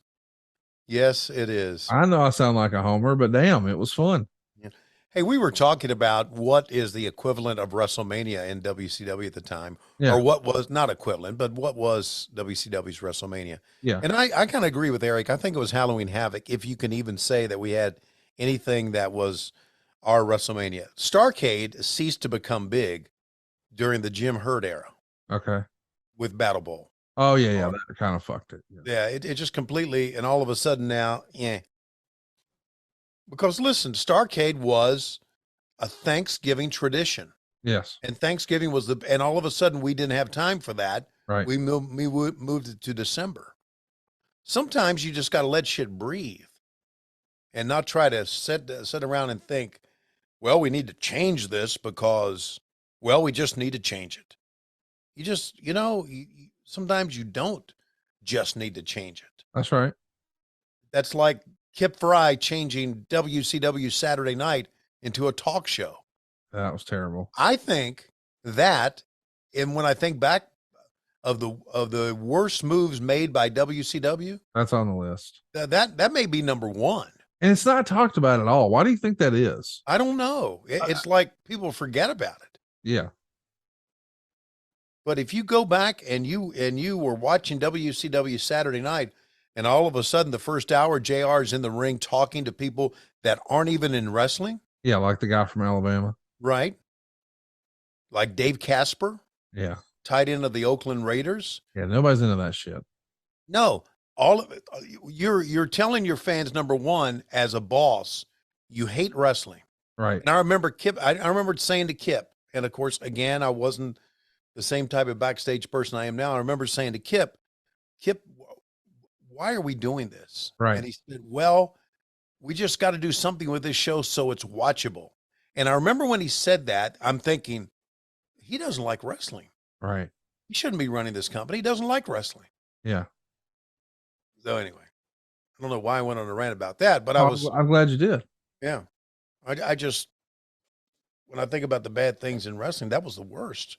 So anyway, back to the original point, trying to change things because you don't like wrestling the way it is. And yeah, you have to change. I get that, but you can't just throw everything out, is what Jim Herd and Kip Fry tried to do. And that is a product of being a part of TBS. Let's not get wrestling people to run it. Right. Let's get a guy who was into sales or whatever, and another guy who was a lawyer. So that's, again, just from day one, guys, from day one, this company was doomed.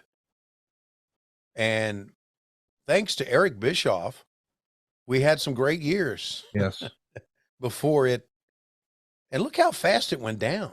You know what sucks, man? And listen, I'm not trying to make this a Bischoff rah-rah session, but it's so amazing to me that I see people who are short-sighted. I'm not going to call them idiots. They're idiots. But they're short-sighted, and they try to take Eric to task, and they say he killed 2 companies. LOL. Look at this idiot. Who would listen to him? He killed 2 companies, and it's like, hey, listen, man. I understand that you're not very smart, and that you weren't really paying attention. Yep. And that you just look at the end result. But how did you think WCW got profitable in the first fucking place? Yeah. How did you think WCW ever beat Vince McMahon and became the Big Show in the first place? Like, WCW was a train wreck that was losing money. People were not enjoying themselves. It was not a good show before and after Eric Bischoff. They enjoyed their best success with Eric Bischoff, period, point blank, nothing else to discuss. But that's sort of glossed over because in the end, WCW went down. But where were they going down from? He built them up. That's right. It's just amazing to me that we want to give him the blame for WCW going down. Down from what? Yeah. From the high he built. Like, that's reality. Sure. But that's just sort of not discussed. And I just don't think that's fair. Well, there's a lot of comments out there that aren't fair. But again, these people are just, I think it's, I equate it to this. It just, there's more bad about Twitter and social media than there is good. There is. There's 10 times more bad about it than there is good. But what's good about it is it identifies the idiots in the world. It does. And so once you know they're an idiot, they're easy to block or mute. That's right. So keep them out of your life. By the way, no disrespect to Rick Steiner whatsoever, because you and I both know Rick Steiner to be a heck of a guy in real life. One of the best. But I seriously preferred him, and for that matter, Scott, as a tag team. Well, the old Steiners, yes. I just love the Steiner brothers. I love this. Yeah. Like I loved the Road Warriors. And I know that Hawk probably could have had a heck of a run as a single, but I think even if he did, I would have still said, I prefer the Road Warriors. I know when we saw Road Warrior Animal as a single, I would still say, man, I kind of missed the Road Warriors. Yeah. And I love Rick Steiner, but I still kind of miss the Steiner brothers. You're talking about the Steiners with the singlets and the varsity jackets on. Yes, sir. And Rick and Scott with the long mullet, and Rick with the headgear on. It just it worked for me. They were my favorites as a kid. And it's funny because, and I've said this here before on the show, but one of my very best wrestling friends that I grew up watching wrestling with, especially in high school, was a kid I went to school with, but he was a black guy named Brian. And his favorite tag team was the Harlem Heat, and my favorite tag team was the Steiner brothers. And I would kind of, argue the point about all the great moves and moments that the Steiners had. He just sort of corrected me and said, dude, the Harlem Heat are the Steiner brothers for black folks. And it just clicked for me. I was like, man, they are brothers. How did I not? It never even crossed my mind that that's the comparable. And so it's like, all right, I get that. Yeah. To me, even though I recognize Harlem Heat had more success in WCW, which is a weird thing to say because I grew up on the Steiner brothers. That's right. But they're the most decorated act in all of WCW. When you go back and you look at, if we're taking a look at, hey, who won the most titles? It wasn't an individual performer. It was the freaking Harlem Heat. But still, I love the presentation of the Steiners as a tag team. And anytime I see them in singles, I can appreciate what they're doing and it's cool and blah, blah, blah. But I still really, really wish they were just the old Steiners. Yeah, I'm with you on every count. Do you know this? I think this match is not that bad. Oh, no, it's not a bad match. Yeah, it didn't get good ratings, but it's not that bad of a match. They did some great things on the outside. Everything looked very real and stiff, and which probably it was, knowing Rick and knowing Chris. Just so it's not that bad, man. Is it fair to say, I know we're bouncing all over the place, but is it fair to say you didn't watch any of Triple Mania over the weekend? Yeah, it's fair to say that. Have you seen, and boy, I feel weird even asking this because I know I'm putting you in a bad spot, but I'm just going to ask. Sorry. Mhm. Have you seen El Hijo de Vikingo before? No. Man, you're going to love him. He absolutely tore it up with Ray Phoenix over the weekend. Of course, I know you and I both think a lot of Ray Phoenix and consider him one of the best wrestlers in the world. And boy, he proved it against Vikingo over the weekend. It was just one fantastic sequence after another. And then Pentagon Jr. just put on a hell of a show against Viano number 4 or Viano Quattro. You remember Viano from WCW, I'm sure. Sure do. But it was super cool, man, because I think in like the last 15 years, I've only stayed to the end of a wrestling show maybe twice. Once was Ric Flair's last match because I had to. And then that one because I knew somebody was going to lose their mask. And I think, just reading the tea leaves, you probably know that's going to be the 57-year-old, not Pentagon Jr. Right. But to see him take the mask off and know what that is, and it's such a big part of Lucha Libre, tradition and history and customs and, back in the days when these warriors would cut the heads off of their opponents or those who opposed them, and that was their trophy, or, they would take the scalp of their opponent and that was their trophy or whatever. So to take the mask, and what a visual of Pentagon holding that mask up with blood coming out of his mask. It was really, really cool. And I think what I enjoyed most about it, Tony, is, it's all still so new to me, like on some level, I kind of know what WWE and AEW and Impact and American wrestling has. And I remember flipping through the channels in 96 and discovering ECW and like, wait a minute, this guy's smoking a cigarette and drinking a beer on the way to the ring. And girls are rolling around in thongs and having cat fights. Wait, did that referee just give a guy a DDT? Like that was just so out of left field. And so to sit down and try to learn some lucha was super fun, but then to know, hey, I'm here for a big freaking moment, man, was really, really cool. Yeah. So I just wanted to share that I was excited about a new type of wrestling. And I got to tell you, you got to go out of your way to see some Vikingo stuff. I think you'd be into it. I promise you I will, now that you've said that. I'll send you some clips and stuff. He's, apparently one of the most highly regarded international stars out there, and from what I understand, he's been trying to get his visa here to perform in the United States for a while, and supposedly it's going to happen by the end of the year for the very first time. So if I was a betting man, I would think you would be seeing more of him sooner rather than later. Well, that's good. And you mentioned Ray Phoenix. Phoenix always tears it up. So always. He even during the Ric Flair final match that night. Fantastic. Remember? Yes. Just one of the greats. He really is. He's the modern day Rey Mysterio. He really is. Well, wait until you see Vikingo, because a lot of people think that everything that Ray Phoenix was, Vikingo was the new generation of. And that's what that match was really all about. Like, people used to say that Ray Phoenix was the next big thing, and now they say that about Vikingo, and I think Vikingo or Phoenix was like, hey, I'm not done. So don't act like somebody's taking my spot. And man, they tore it up. And some of the stuff that they could do together was just ridiculous. And to be able to see it up close was phenomenal. And I actually tried to book Vikingo for Ric Flair's last match, but he didn't have his visa to work, and we didn't think it would be done in time. So we put together another, I thought, pretty special lucha match, and that really sparked my interest seeing what they could do. And it was like, man, I gotta go spend more time on this and learn more and see more. And I'm glad I did. And by the way, I love Mexico City. Have you been to Mexico City before? No. The only town in Mexico I've ever been to is Juarez. Well, I've been to all the like tourist traps in Mexico, whether it's the Acapulcos or the Cabos or the Cancuns or the whatever. Yep. But I've never been, I guess, inland, and I didn't realize that Mexico City was like the 5th largest city in the world. Right. In my head, being a hillbilly from Alabama, it's like, New York, Chicago, LA. Nope. Yeah. Tokyo #1. I can scratch that off the list at a Wrestle Kingdom, but now Mexico City. Yeah. Buddy, I loved it. You would too.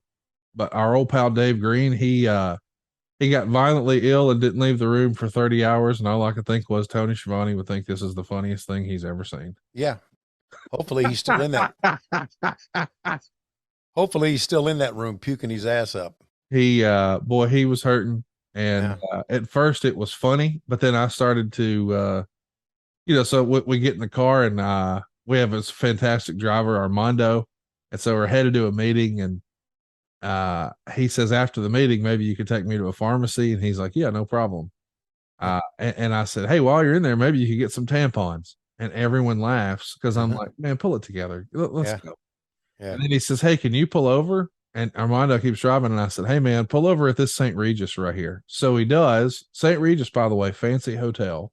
Yeah. And as soon as we pull in, we're still moving. And Dave Green jumps out of the car and starts throwing up in the bushes. And then the hotel staff comes over to try to check on him. And of course, they don't speak English and he doesn't speak Spanish. And he's just, so we have like a little handler with us who's trying to take care of us because we don't really speak Spanish like we should to be in Mexico City. And he goes over and they start asking in Spanish, hey, it's okay. What room is he in? We're not staying at that hotel, Tony. So our fellow sort of thinks quickly on his feet and goes, it's either 215 or 251. I forget. And just totally bullshits his way through. Then we take him to the pharmacy, drop him off, and I don't see him for a day and a half. Well, good for you. Oh yeah. I had a great time. The best way to do Mexico is without Dave Green. Yeah. Yeah. Absolutely. Oh boy. That's a great story. That's a great story. I'm glad to hear he puked his ass off. He puked his ass off. Yep. Well, there you go. I had another fun story because, you have all the best cuisine in the world in Mexico City. It's a major metro, as we've said, 5th largest city, right? Right. And he goes, after the show, he hasn't eaten maybe in 2 days. So he's kind of hurting now and he needs something to eat. But there's not much open, Tony, at 1:40 in the morning. You might imagine, right? Yeah. So I said, hey, dude, to Armando, I said, listen, he probably just wants to play it safe and eat some bullshit American stuff, which is really a sin in Mexico City to do that. But I saw a McDonald's on the way here. Maybe you can swing through there and he can get something he's familiar with. So he does. And Armando pays and we just sit for like a minute. And I said, Armando, who by the way is from Nebraska. I said, Armando, in America, we pulled to the second window and it was uproarious laughter because we had just sat in that first window for well over a minute, which doesn't sound like a long time, but in fast food times, as you know, Tony, that's a long time. That's right. It's like, hey, buddy, number 2. But to this day, every few hours, I'll look down and I'll get a text message from someone who was in that car. In America, go to the second window. And that's what we're going to do now as we got Bret Hart about to do a promo here with Mike Tenay. This is going to be fun. I guarantee it. It cost you not only the opportunity to win the World's Heavyweight Championship, but I understand severely injured your ankle as well. And doctors have even told you that you should not be in a wrestling ring tonight. How is this going to hinder you in your match against the Total Package? Well, it doesn't look good, especially if you're talking to the doctors. The doctors always seem to paint the worst picture. Let me just say this, not the first time I've wrestled hurt. It's not the first time I've gone in the ring with Lex Luger. And, I'm taking this thing one step at a time, literally. And I can say this much. I think that the fans are behind me. I think I can feel the fans behind me. And that's all that counts. Lex Luger, you've tried week after week after week to put me away with your baseball bat and everything else. But I can say one thing. You may have cost me the world championship last week, but this week, no matter what, you will be excellently executed by the best there is, the best there was, and the best there ever will be. And it's that simple, injury or not.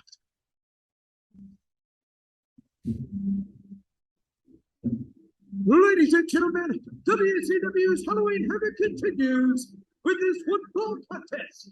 Introducing first, accompanied to the ring by Elizabeth, is from Chicago, Illinois, the Total Package.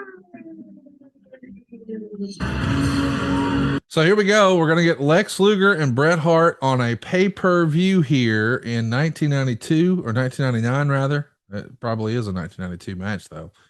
Meltzer would say nothing much to this match. and he's going to say that nobody believed the finish. It's 1 star. Mm. And I can't believe this is real, but Lex Luger is about to beat Bret Hart here. It's really disappointing seeing Elizabeth walk out with Lex, knowing what we know now. It's really kind of disconcerting, but that be that as it may. When I saw going a completely different direction here, when I saw Bret Hart talk, it made me think of how much fun we recently had in Canada at Toronto. Oh yeah. And how great the fans were phenomenal. They were absolutely, I don't know what I expected, but they were absolutely phenomenal.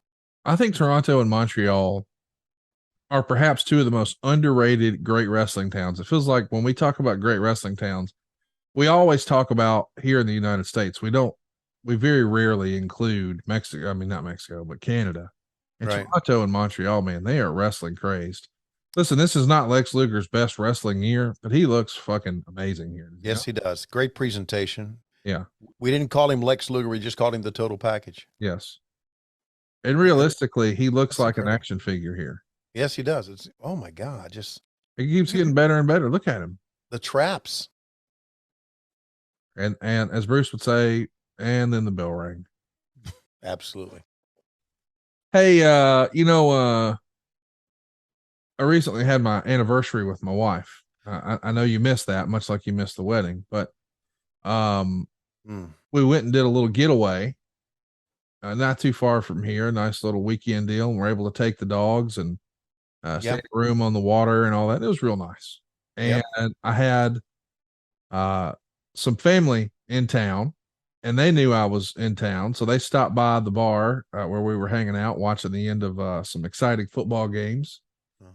And my cousin, who you know as Baby Nuts comes through and introduces us to his roommate, Jim. Yikes. And Jim was a nice guy, trying to make some casual conversation. And towards the end of the night, you can always tell, it doesn't have to be expressed verbally, but you can tell when our time together is winding down, someone's getting ready to leave. You just know, like, all right, they're getting ready to go. You can there's a vibe. And he makes a conversation because we're staying in like a new little resort area. And he goes, hey, are y'all staying in one of these new condos? And I said, yes, sir, we are. And he goes, what's it like? I said, oh man, it's fantastic. It's 2 bedroom, 2 baths, got a balcony over the water. You got like a washer and dryer in there and a big flat screen and a little dining room area. And he goes, oh, so is there like a kitchen or kitchenette in there? And I said, yeah, there is. And he goes, man, I recently had all like a lightning surge at my house, and it took out all my appliances. And I said, oh man, I hate to hear that. Now, Tony, it's like 1:40 in the morning. Okay. Wow. So it's like right before last call and the bars are going to close and all that. Don't know where this is going, but it sounds creepy, but go ahead. And he goes, I had this lightning surge in my house and took out all my appliances. Oh man, I hate to hear that. Would you mind if I ran upstairs and fried up a couple pieces of bologna real fast? Are you serious? Tony, he knows I'm on my anniversary trip. He knows I'm with my wife. He knows my dogs are in the unit. He knows it's 1:40 in the goddamn morning. He knows we just met.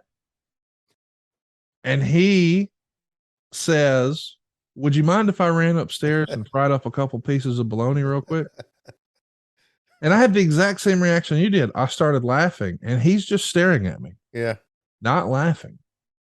And that's when I realized, oh, wait, he's serious. Yeah. So I don't know what to do, Tony. So I just did this. I just fucking turned around. Like, what are you? No, you can't go upstairs to my room and fry bologna.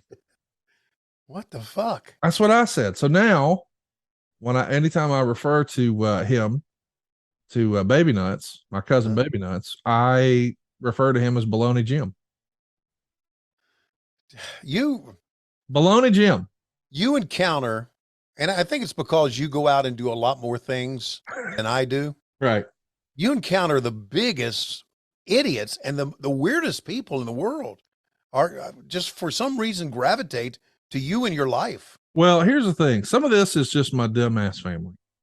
Baby Okay. Nuts is the guy we talked about a couple of months ago.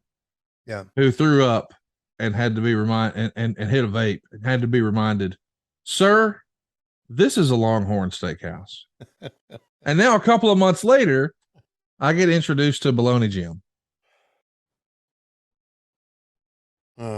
Bologna Jim. I thought you were going to say, because you said washer and dryer, that he had to wash his clothes or something. Well, I'll tell you, I've learned about that too. You know, our daughter came home from the University of Alabama this weekend, Roll Tide, and spent the weekend with my wife while I was down gallivanting around Mexico City. And I think my wife kind of thought she wanted to come home because she missed her. Play with the dogs. Maybe spend some time with the fam. Yeah. Nope. 51 loads of laundry. Came home to do 51 loads of laundry. If I would ever go to a place with Lois, like, and let's say we stay at a condo or something. Yeah. And it had a washer and dryer in it. Yeah. She would look at me and say, what are these doing here? No, listen, we didn't didn't touch the washer and dryer at the condo. Oh, I know you didn't, but Lois would see that as an affront. She would see that as me expecting her to do laundry, and she would be pissed off that they were even there. Well, let me explain, because I believe I like the washer and dryer in a vacation spot. Well, because yeah, what it allows you to do is wash your clothes, so when you go home, you can unpack clean clothes, right? As opposed to let me put dirty clothes in this bag, and then go home and then repack it later with clean clothes. It would be really cool if all my suitcase ever experienced was clean clothes. Right. Now that's not possible, because if you're going to stay in a hotel most of the time, that's just not realistic. But going home, I mean, taking clean clothes with you on vacation and bringing clean clothes home, and there's only ever clean clothes in the bag. Oh, okay. I like that. Right. But like, I don't think we think about that very often, that we're putting clean clothes in a bag where there was just a bunch of dirty clothes. Right. Not a germaphobe, just saying I like the idea of we can be clean. Let's be clean. Yeah. Okay. I get that. Hey, let me ask you this. When you whack your gimmick, you know, when you take matters in your own hands, as Jeff Jones would say, when you start cutting hand, cut in hand. Yeah. Jeff Jones taught me that. Okay. When he said it the first time, I didn't even know what he was talking about, but I was able to deduce it from the context of the conversation. Okay. So next time you see Jeff, you can make a reference to cutting hand. Okay. And he'll know what that means. All right. Anyway, I wanted to ask, because a friend of the show, Clint from Hershey, he recently admitted to me that he'd whack that weasel like 3 or 4 times a day. Brother. And okay. I thought that was like a really high number. It was like, you remember that movie Wolf of Wall Street? They're talking, the Leonardo DiCaprio character is talking to the Matthew McConaughey character. And McConaughey says, "You jerk off." And Leonardo DiCaprio, on his first day at this new job, being asked this by his new boss, says, "I'm sorry." He goes, "Do you jerk off?" And DiCaprio says, yeah. And McConaughey says, how many times a week you jerk off? And DiCaprio goes, I don't know, maybe 2-3 times. McConaughey goes, those are rookie numbers. You got to get those numbers up. Which is a great exchange. One of the funniest exchanges in movie history. But he starts talking about how he doesn't want to jack off. He has to, because he needs to be focused. He's got to let the poison out. Let the poison out? Okay. Well, Clint from Hershey has admitted to me that my man whacks it 3 or 4 times a day. What, Bologna Jim does? No, Clint from Hershey. Okay. I don't know what Bologna Jim's whack off routine is. When we hang up, I'll get on the horn with Baby Nuts. Hey, can you ask Bologna Jim how many times a week he pulls the pud? Anyway, old Clint from Hershey, as he's explaining to me that he cuts hand 3 or 4 times a day. I had what I felt like was a natural question, follow-up question. Okay. Do you do this from memory, or do you have to have visual aids, if you know what I mean, Tony? Yeah. And he said, oh, you got to have visual aids. And so then I started to think about how exhausting that would be. Like, do you require New Dick Adventures. Okay. Can I interrupt this? Yes. Are we really talking about whacking off in the middle of a Bret Hart match? Well, he's wrestling Lex Luger. Okay, go ahead. So he said, "What do you mean New Dick Adventures?" And I said, "Well, do you use the same visual aids over and over? Or are they disposable visual aids? You're one and done, got to move on. You need a new scene every time." He goes, "Oh, I need New Dick Adventures every time." And I started to just think, man, I don't have time for that. I don't have time to cut hand 3 or 4 times a day. And I damn sure don't have time to find 3 or 4 different sets of visual aids every day. We're talking about on a 4-week period, Tony. You got to find 28 new visual aids. That sounds exhausting to me, Tony. Who has time to find 20? That's a lot. Yeah. That's someone with a real issue. He needs to go to a meeting. Yeah, he does. Maybe I should introduce him to Bologna Jim. They could fry up a couple pieces of bologna. Is there like Whack Offs Anonymous or anything like that? You know what? We should maybe start that. Check out Whack Off Anonymous, the new t-shirt over at lowestrules.com. No, seriously, we do need a name for that. That's a great club. Yeah. And we talked over a Lex Luger match, and here's the finish that no one bought. It's a half crab. That's right. Lex Luger did not beat Bret Hart with a torture rack. It's a half crab on pay-per-view. And Bret's going to submit in the middle of the ring to Lex Luger. Wow. They did not know what to do with a Bret Hart character. People always blame Eric Bischoff. Yeah. I'll have you know, this is Vince Russo. Guys, Chili Sleep has changed my life. And here's some breaking news for you. Sleep Me is the new home for Chili Sleep. They're bringing you the same great sleep that Chili Sleep offers, but under a new name. Sleep Me makes the coldest and most comfortable sleep systems available. They create the environment that meets your body's natural need for lower core temperatures that's going to promote deeper, more restorative sleep. Chili Sleep makes the Uller, that's what I've got, the Cube, and now the Doc Pro sleep systems. No matter what you choose, it's a water-based, temperature-controlled mattress topper. It's going to fit over your existing mattress and provide you with your ideal sleep temperature. These mattress pads keep your bed at the perfect temperature for deep, cold sleep. These sleep systems are designed to help you fall asleep, stay asleep, and give you the confidence and energy to power through your day. And they just launched the new Doc Pro sleep system. It has 2 times more cold power than the other models. It's whisper quiet. And it has a tubeless mattress pad design that allows for 5 times more cooling contact. Now, my wife's favorite part of the whole Sleep Me experience is the new Sleep.me app. It's got enhanced device control, which means it's like a smart thermostat for your phone. You can be laying in your bed. You can be at the office. You can turn this rascal on, adjust the temperature up or down. But my favorite part is the sleep scheduling. You can automate it. Megan gets into a warm bed, but she doesn't want to wake up all hot and sweaty, so it cools her off and it lowers the temperature as she sleeps, but then it warms her up to wake her up. It's fantastic. It's been a game changer for us. I wish I had it in Mexico. I didn't travel with it and I regret it. But when I got home, man, I slept 8 solid hours. I feel better than ever, and it's all thanks to Sleep Me.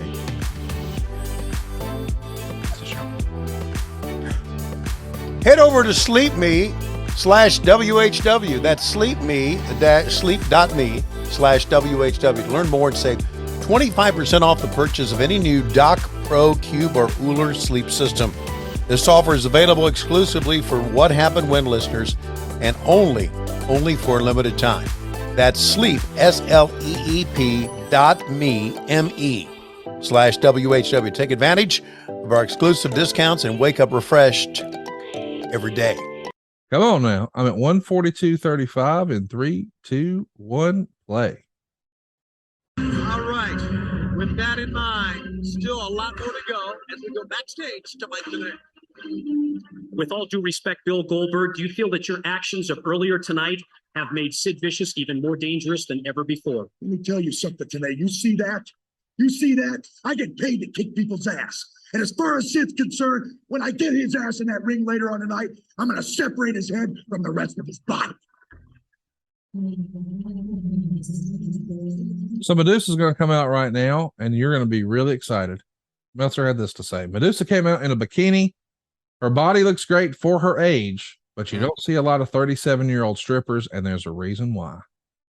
The implants look ridiculous, but this is a business of excess. She came out with Nitro cologne. It's the weirdest thing, as Heenan was getting over just how horrible smelling the cologne is. It's a WCW product that they're pushing how bad it smelled. Apparently it was a Bischoff idea, and they decided to bury it in the angle. Medusa started screaming it was bullshit and threw the cologne on Heenan, who reacted like it smelled like cow manure. In fact, they actually used the word manure to describe the smell of the cologne. This was weird, to say the least. I can't believe that he is saying, you don't see a lot of 37-year-old strippers, and there's a reason why, because it's pretty roll tide to me. I'm sorry, you were saying something? Yeah, exactly. Let's track it here so we can hear Heenan bury WCW's own product. It's like the men's group at the Newark airport. Oh, Lord. Hey. Boy. You better not wear that. That stuff smells horrible. That stinks. So, gentlemen, what do you think about our new Nitro cologne? Nice, shapely bottle.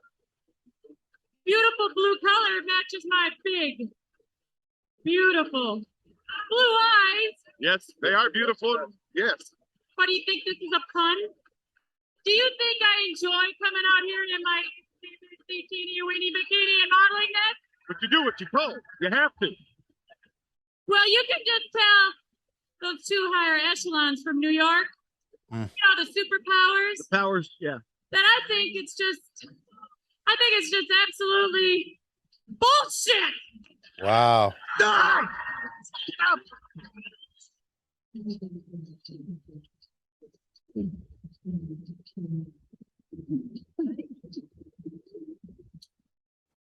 Rain, you're right. You stink, man. Woo. Oh, I got it in my eyes, huh? Lindy, somebody give him a towel. You okay? No, I'm not okay. Woo. Jeez. You heard what she said? She thought it is? That's what it smells like. A bull wouldn't even have it smells like manure. Oh, I love my job. What the fuck are we watching, Tony? I don't know. How is that selling any? Look at you wearing jeans. You're so cool. You're too cool. I know. I was thinking the same thing. Wearing freaking jeans. I don't know what to make of that segment, Tony. I don't know. We were just out. We were rudderless, out of control, no leadership, nothing. And why would you reference? We're in the Bill Bush era. Not good, man. No. Now we're going to see a package here of Sting and Hulk Hogan, and Meltzer would say they did the Hogan Sting angle next, so fans would boo it heavily, but still have 3 more matches left in the show to forget about it. Wow. Hogan at first didn't come out even though his music played. Finally, he came out in street clothes, whispered something to Sting, and laid down, and Sting covered him, and the ref counted 3. There was no bell sounded to start the match. They immediately cut to a clip of Goldberg with the abrupt cut designed to make people think that wasn't supposed to happen. The idea is this was designed to be Sting's later agreeing to wrestle after this fiasco showed he was a babyface all along and a fighting champion. It wasn't made clear to the fans what this was all about, i.e. writers ordering Hogan to do a job, as it was needed to be, with no follow-up on TV the next day, and it came off like a silly exercise in masturbation. The feeling from those in the building live is that nobody understood what this was all about because it was never referred to on TV the next night. And by now, nobody understands, and few probably remember it amid the morass of angles they have to digest every week. So, not good. And maybe a little foreshadowing for Bash at the Beach 2000, but a little weird here. Yeah. Man. Yep, you see where Hogan, look at this. Yeah, the music is just playing and playing, and he's not here. Yeah. Still the man. Moves the needle, right? So a month before, I think, maybe 2 months before, he went back to the yellow and red. Right. No longer Hollywood Hogan black and white, which has been just dominant here at Halloween Havoc in 96 and 97 and 98. Now we're back to this silly shit. There's the WWE Hulkamania doll. Tons of those. I mean, Yeah. he is a huge star, make no doubt about it. Yeah, you can see it, right? And the idea that this is what we're doing with him is, I don't even know how they got him to agree to this, really. Me neither. And it almost looks like they had to force him out the tunnel. I think that's the idea, is that they want the perception to be that they want him to do the job, but he doesn't want to. Yeah. We're getting a little too inside baseball, a little too cute for our own good. Yeah, you're exactly right. And we're also probably seeing the beginning of Hogan, Vince Russo. Oh yeah, for sure. Yeah. Good God. If you had to pick a side, would you be on the Hogan side or the Russo side? No, I'm not picking a side. Oh, come on. No, I'm not. I don't know enough about it. Yeah, I was there, but I don't know enough about it. I still think it was a work at the end. I don't give a shit what anybody says. But I can't pick sides because I don't know. I didn't sit down enough with Vince to find out his side of the story, nor did I sit down with Hulk. I'm sure Bischoff does because Bischoff was closer to Hulk than I was. So here's Sting with the big gold belt.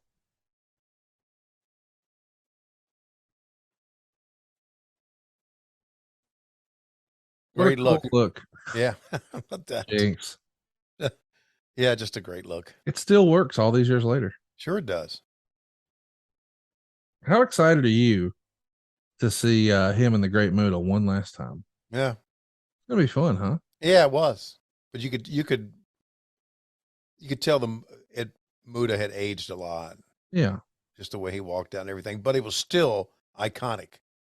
And it was still wonderful. And I remember Brody King said afterwards, he said, I'm going to be in the same match where Sting and Muta are. Somebody pinch me. Yeah. I mean, he was so excited about that. I don't blame him.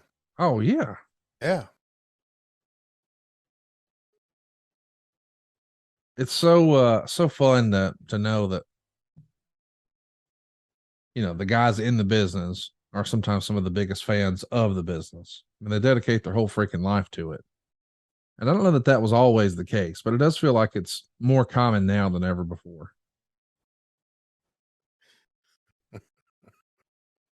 What are you laughing at? I just got a text from somebody. Sorry. Oh, come on. I shouldn't have read it. It tickled you, though. Yeah, it did. I like when you're in a good mood. It's rare these days. No, it's not. I mean, I have to talk about Cutting Hand and Bologna Jim. I got to go to great lengths to make you happy here on this program. Cutting Hand and Bologna Jim. Hello, cutie. So we're still waiting on Hulk Hogan to come out. What? We played his music. He didn't come out. Sting came out next. Now we're back to Hogan. The hair gel really makes you smell really bad. Room at $3,000 too. Oh, here he is. Oh, yeah. Big entrance. So here's Hulk in what was described as street clothes. And let's describe street clothes. We've got combat boots. Yeah. Tight ass jeans. Yeah. A belt with a big belt buckle, a giant cross necklace, a black bandana, and a sleeveless black button up shirt that's open. Yeah. Man, I just don't like this at all. Let's track it. Thanks. Playing games with him. He said he had that. What is it?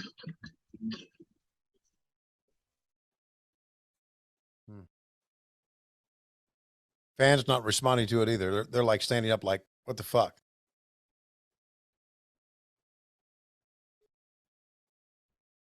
What the hell is going on? Oh, God. What the? Oh, you got me. Hold on here. No, wait a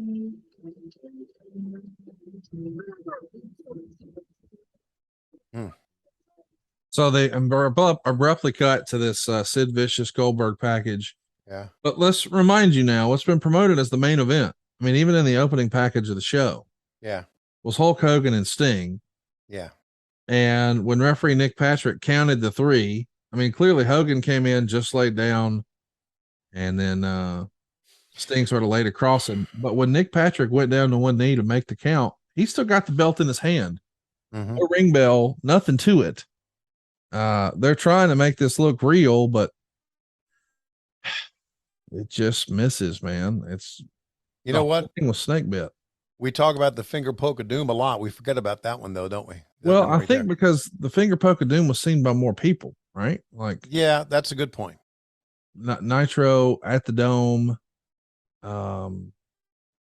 It should have been a big moment. We were spoiled with big moments on Nitro over the years when Luger beat Hogan, when Goldberg beat Hogan. And so we think we're going to get, a big rematch with Kevin Nash and Goldberg, and it doesn't happen. But now it's time for the U.S. heavyweight title. Now it's time for Goldberg and Sid Vicious. So Hogan and Sting go 3 seconds. Okay. As a reminder, Hogan's contract says he gets a gargantuan amount of money whenever he appears on pay-per-view, and here he got it for 3 freaking seconds. If I'm a parent with my kids dressed up as Hulk Hogan and Hulk Hogan signs, and that happens, I'm pissed. I'm pissed and I fucking leave. Yes. Agree. God, that is You want to talk about killing the town? There you go. why didn't I say something? Because the checks were still cashing. Yeah. And I really didn't give a shit, right? Well, and here's the thing. I don't think that's an indictment on you. I think it's really cool that we're able to say, hey, man, I realized wrestling was a big part of my life. I lost it, and I take it more seriously now, and I'm more involved now. And, man, this is a cool look for Sid. Being beat up backstage, being bloodied backstage, and he's coming to the ring, not cleaned up, still blood all over his face, his forehead, dripping down onto his chest, with the title around his waist. He looks like a badass mofo here. I love it. Blood in his hair. Look at that. Yeah. Sid always had a great look. And I would think there's a lot of anticipation now. We built up a lot of anticipation for this match and did a little angle here. But man, that Hulk Hogan thing. Fuck. Terrible. Awful. Maybe the worst thing I've seen since you and I have been doing the show. When you just think about all the signs, all the anticipation of Hogan, they had to wait through a long, long time for them to come out. Long time for them to come out. Just one of the worst things I've ever seen. See that kid dressed up as Hogan? He saw him for 3 seconds. Didn't even just, yeah. I guess that just tells you in wrestling, sometimes you can be, I don't know. You can try to be too real. Yeah. Fans don't want real. I mean, they do, but they want to be, and I know, God, things have changed in years since we did that. Doug needs to do something with that belly right there.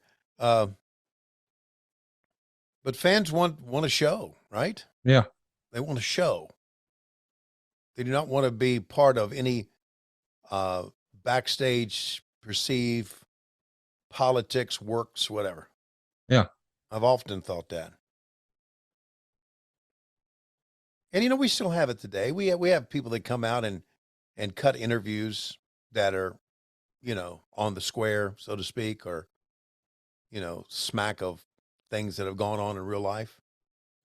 And the fans pop now, ooh, shouldn't have said that. They're talking about real life, ooh. But when it goes right down to it, that's not what they want to see. I think. Well, I think you're right. And by the way, one of the things they're getting right here is the old school when Goldberg was really on top of the mountain in wrestling, this entrance where the security brings him out. of his dressing room. That was a really cool piece, and it's still cool here in 99. Yeah. Man, isn't it weird that Slim Jim's the big sponsor here and Savage isn't on the show at all? Yeah, it is. So they're walking Goldberg around the entrance set, or at least all the security is coming around the entrance set. Yeah. So Goldberg comes through the pumpkin. But why is the security going down to the ring? That's a little weird.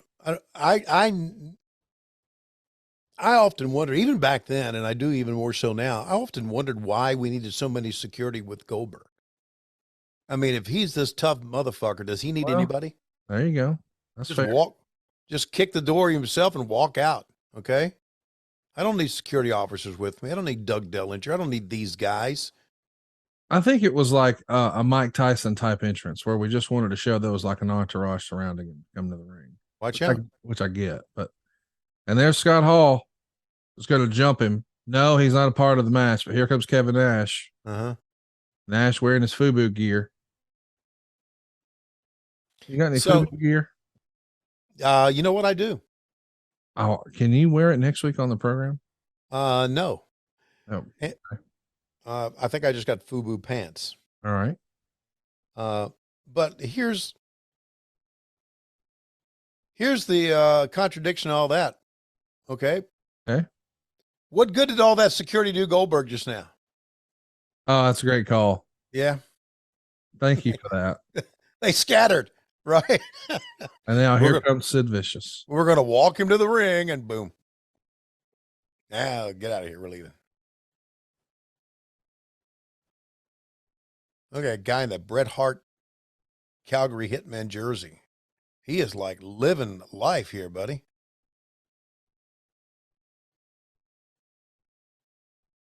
Man, I love this look of Sid Vicious. He looks like he's right out of a movie.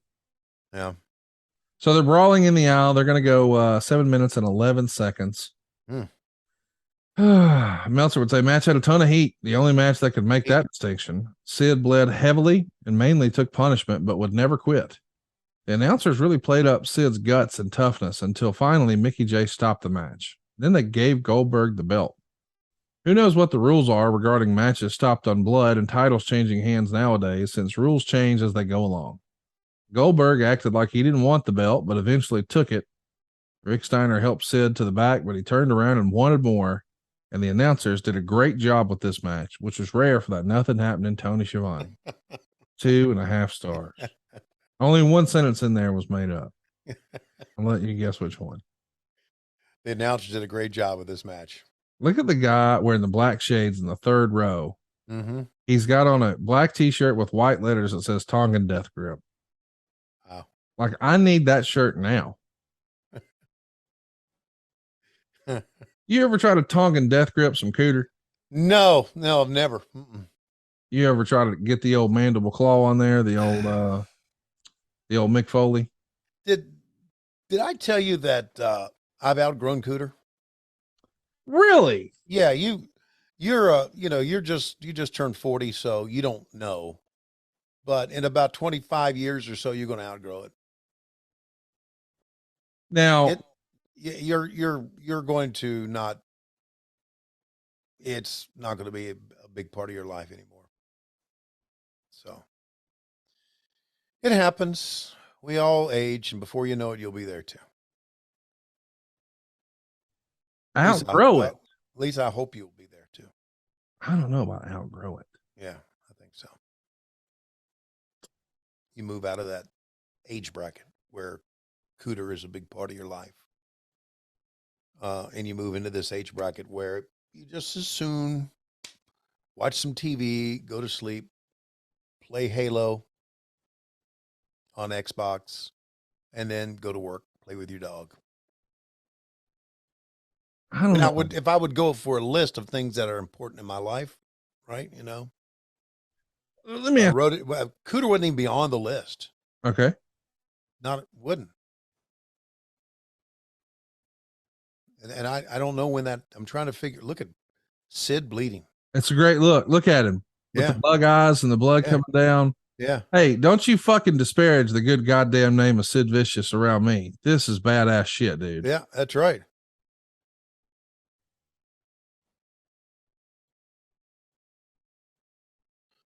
That is right.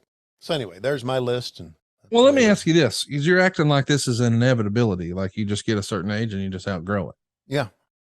You I reckon think so. you reckon Flair did? Probably not. Everybody's different, but I think mostly, I don't think he is as cooter savvy as he used to be. Okay. You think Cooter's passed him by? Yeah. Well, no, I don't know. I can't speak for Ric Flair, Okay. but I just think when you've been a 5'9" lug all your life that has battled weight problems, and I think it's just passed you by. I said lug, I meant slug. Okay. Well, But meanwhile, this is fucking good. this is the best thing on the show to me so far. Yeah, right. It is. I agree. And don't get me wrong, we're not saying these are the two best in-ring performers, but everybody's paying attention. There's blood, there's some violence, there's story, this feels more quote unquote real. Yeah. As And- Meltzer would incorrectly say, it has the most heat. Next up, we got DDP and Ric Flair in a strap match. Oh, and that's our main event, so to speak. No. Got one more after that? Yeah. God, who's left? Goldberg and Sting. Goldberg and Sting? Yes. Was that an impromptu match? Yes. Oh, Lord. Meltzer would say, in the height of what appeared to be disorganization, Goldberg pinned Sting and was given the WCW heavyweight title in 3 minutes and 8 seconds. No ref showed up, and Sting seemed visibly upset by the lack of organization backstage. Finally, Robinson, who was beaten up the previous match by Page, came out showing no signs of battle weariness, nor even with a hair out of place. Tony Schiavone then announced this was a non-title match, and the show was already running long by this point, so they had to rush and didn't have time to do much. Sting hit 3 stinger splashes, but Goldberg did a leapfrog into a spear, which looked good, and then pinned him after a jackhammer. Goldberg was then given the belt and announced as the new world champion. Go figure. Sting ended the show by dropping poor Robinson with the Scorpion Death Drop. You're telling people it's non-title, and then you give him the belt. Yeah. Boy, the train is off the tracks. We are, as a friend of mine used to say, a coffin on roller skates. You know, it's odd that of all the things that we did in WCW, that I would remember the Hogan Sting from Starrcade of 98. It was 98, wasn't it? Yeah.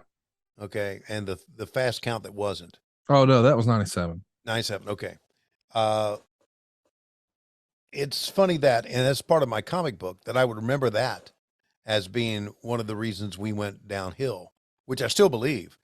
But I forgot about this shit show. This show is probably one of the main parts of us going down the shitter, don't you think? Oh, yeah. Hell, I should have talked about this night. Why didn't I? Maybe I don't know. Stopping the match. Shit finishes too.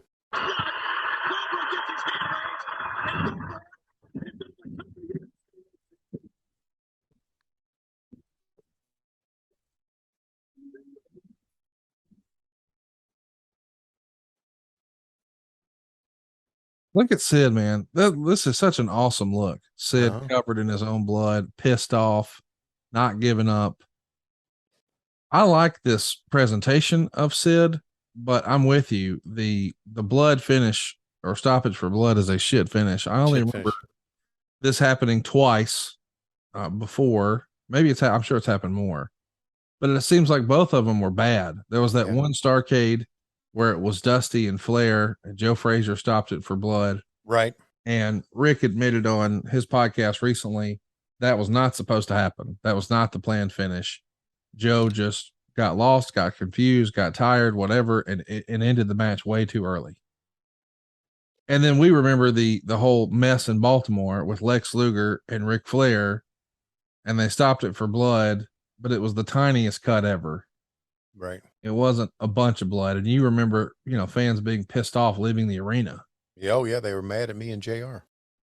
It's stopping for blood by and large does not feel like something that's going to be well received by the fans. Not if he's walking off like that. Right. Well, there you go. Thank God he went down to a knee. So there, that Helps a little bit. that does help a little bit. Mickey J trying to hand him a towel. Sid doesn't look like he wants the towel. Steiner's going to take it. Start wiping the blood off of Sid's face. Show us the towel. Let's sell that blood. Don't let him cut himself for nothing. Well, there you go. Goldberg's your new U.S. champion. As Sid gets to the top of the set, he's pissed off, and what a great visual that is. He wants to go back, brother. Yeah, he wants some more. Can't believe we have 2 more matches still to go. Jesus. This is a long show, Tony. Well, the pay-per-views were, Conrad. They were all, look at that one guy. Get in the back. I'm just saying, normally there's more good stuff in here. Oh, yeah. It feels I know. like, and this is WCW on the downhill slope, man. Yeah, sometimes matches are too long. They can be too long. Yeah. But the flip side is, if you're going to do this, hell, give me a longer match. Yeah. Maybe not a 3-second Hogan Sting match, though. Maybe not. Do you believe, because I don't even know why I'm bringing this up. Uh-oh. Okay. Do you believe the theory that's been bannered around that Russo came to WCW to fuck it up? No. I don't either, but I know it's out there. Yeah, a lot of people think he was on Vince's payroll and he was paid to come do it. That's not real. No, that's not real. No.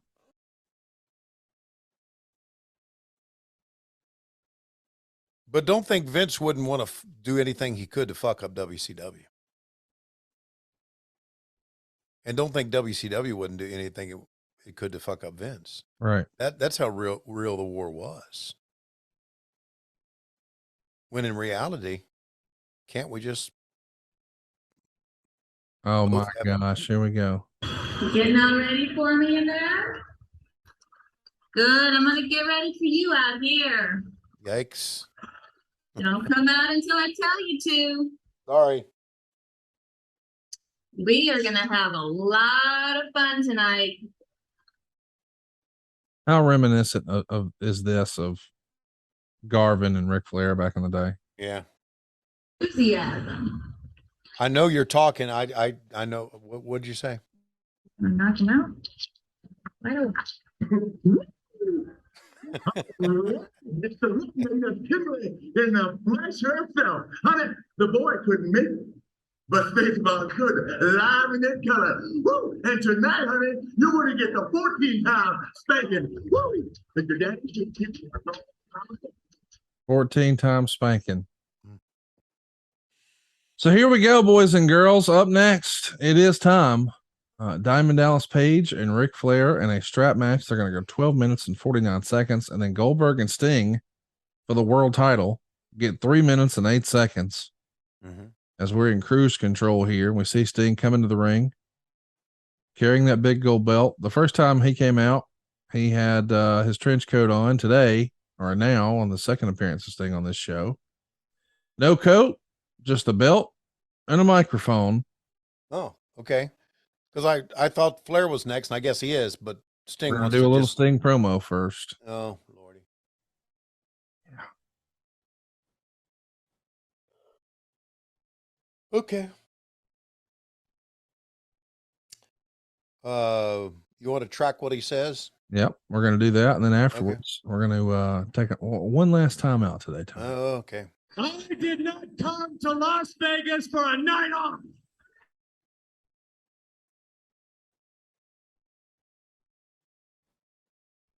I came to Las Vegas for a fight.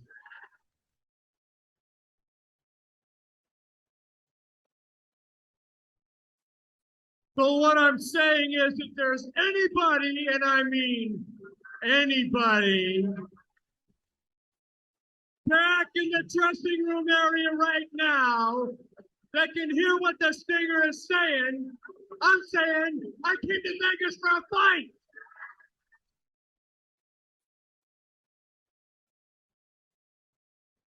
So later tonight, I'm going to come right back here in the middle of the ring, waiting for somebody, anybody, to show up here for a fight.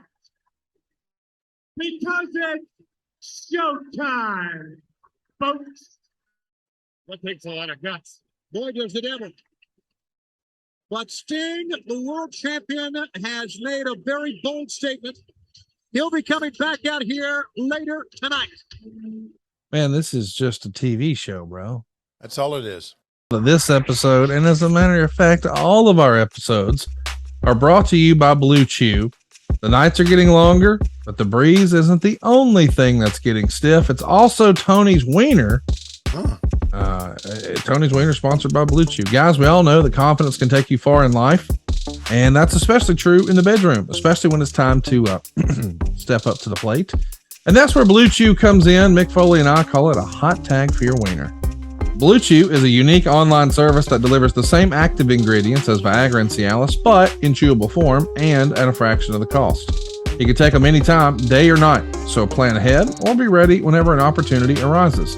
Now, the process is simple. You'll sign up at BlueChew.com, you'll consult with one of their licensed medical providers, and once you're approved, you'll receive your prescription within days. And here's the best part. It's all done online. That means no visits to the doctor's office, no awkward conversations, and no waiting in line at the pharmacy. Blue Chew's tablets are made in the USA. They're prepared and shipped directly to your door, all in a discreet package. So if you could benefit from extra confidence when it's time to perform, chew it and do it. We want you to have better sex. And Tony, you can help, right? A special deal for our listeners. Try Blue Chew free when you use promo code WHW at checkout. Just pay the $5 shipping. That's BlueChew.com, promo code WHW, to receive your first month free. Visit BlueChew.com for more details and important safety information. We thank Blue Chew for sponsoring the podcast. As always, we come to you from the Blue Chew Studios, bringing you What Happened When. Let's get back to Halloween Havoc 99. We're at 2:14:20 in 3, 2, 1, play. He gets back. Oh. So, yeah. Combined with what Hogan did, combined with the end of the Goldberg match, and now that. Have you ever seen anything like that on a pay-per-view on WWE? No, we have not. Never. You know what? Sometimes you and I sit here and we do these shows. Yeah. And I'm enjoying it. And I've enjoyed being with you and talking over stuff and reminiscing and talking about my career. Yeah. But I can't wait for this one to end. No, it's like the show that won't end. Right. It's a 3 hour, it's 2 hours and 46 minutes on the WWE network. But in reality, it feels like it's been about 3 days. Yes. Brutal. It's just not, this is. Listen, when you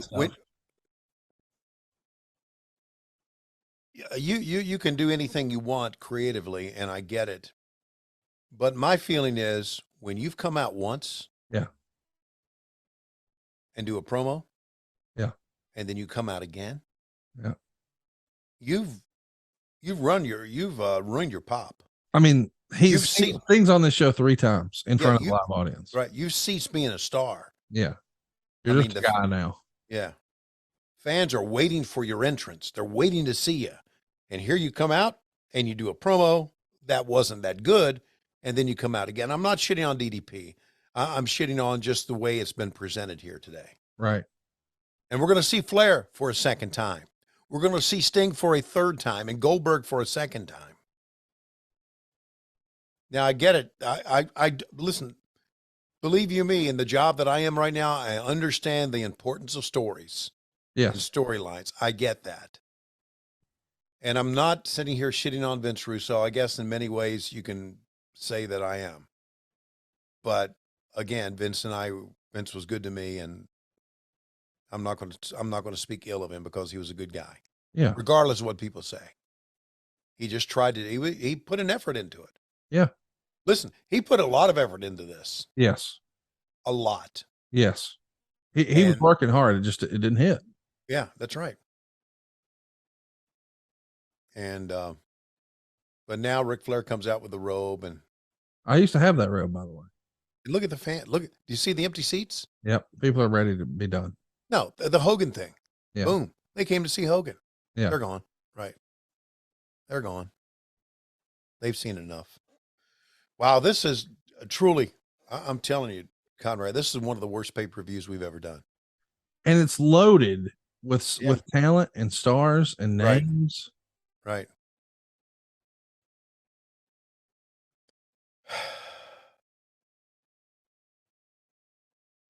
There you go. DDP's in great shape. It's worth mentioning. Oh my God.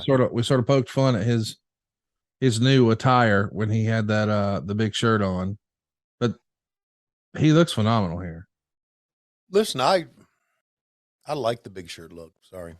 Oh no, I'm just saying I like the old school DDP, Of course, with of course. the vest and just the classic what made him a star deal. I love seeing him in feature events, feature matches, because it just shows what determination, perseverance can do. So 2 big stars here, Ric Flair and Diamond Dallas Page in a strap match. Rick decked out in all red. DDP has some different tights on than what I remember seeing, but this is one of those pay-per-views where I gotta admit, I don't remember watching this one live. Like maybe the bloom was off the rose for me as a fan in this era too. Guess what, Conrad? You called it and you don't remember it either. I'm 10 feet from the action. I don't anything about it. I want to give you the backstory for this. Okay. Meltzer would say this turned out to be a lot more heated outside the ring. Flair was really upset all week with the plan to retire him and end his career, although he was told there would be a comeback early next year. He was upset that it happened in this match and against Page of all people. This also blows the Flair Benoit planned program. Anyway, the company had to make a deal with Standards and Practices over the Sid match because of showing the blood so graphically on the show, since it needed to be seen to justify the stoppage. That was supposed to be the only blood on the show. Well, Flair bladed and wound up bleeding far more than Sid, making the Sid stoppage make no sense since there was no stoppage here, not to mention freaking out the guy from Standards and Practices. To the fans, this was a strap match with very disappointing heat. It wasn't any good, although they did whip each other hard with the straps. The only real pops were for the crotch shots and the figure 4. The finish saw Page choke Flair out with the strap and give him the diamond cutter. Referee Charles Robinson held up his count at 2, and the bell rang anyway, and it was counted as a pinfall, but don't ask me why.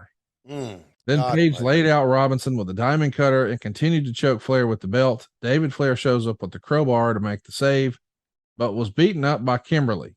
Page got the crowbar and destroyed Flair even more, finishing him with a low blow from a crowbar, and Flair was carried out on a stretcher. Backstage, the filthy animals all jumped a now helpless Flair and a hopeless David, threw him back in the back of an ambulance, and drove away in the ambulance. It was funny seeing Conan with his arm in a sling attacking Flair with the arm in the sling. 1 star. Yikes. So they're brawling through the crowd with the strap match here, and this looks and feels cool here. Yeah. But the idea that we're going to ring the bell after a 2 count, we don't know what the fuck we're doing anymore. No, we don't. And you can not know what the fuck you're doing and still present it as if you do know what the fuck you're doing. Yeah. But we didn't know what the fuck we were doing, and it was written all over our faces. Yeah.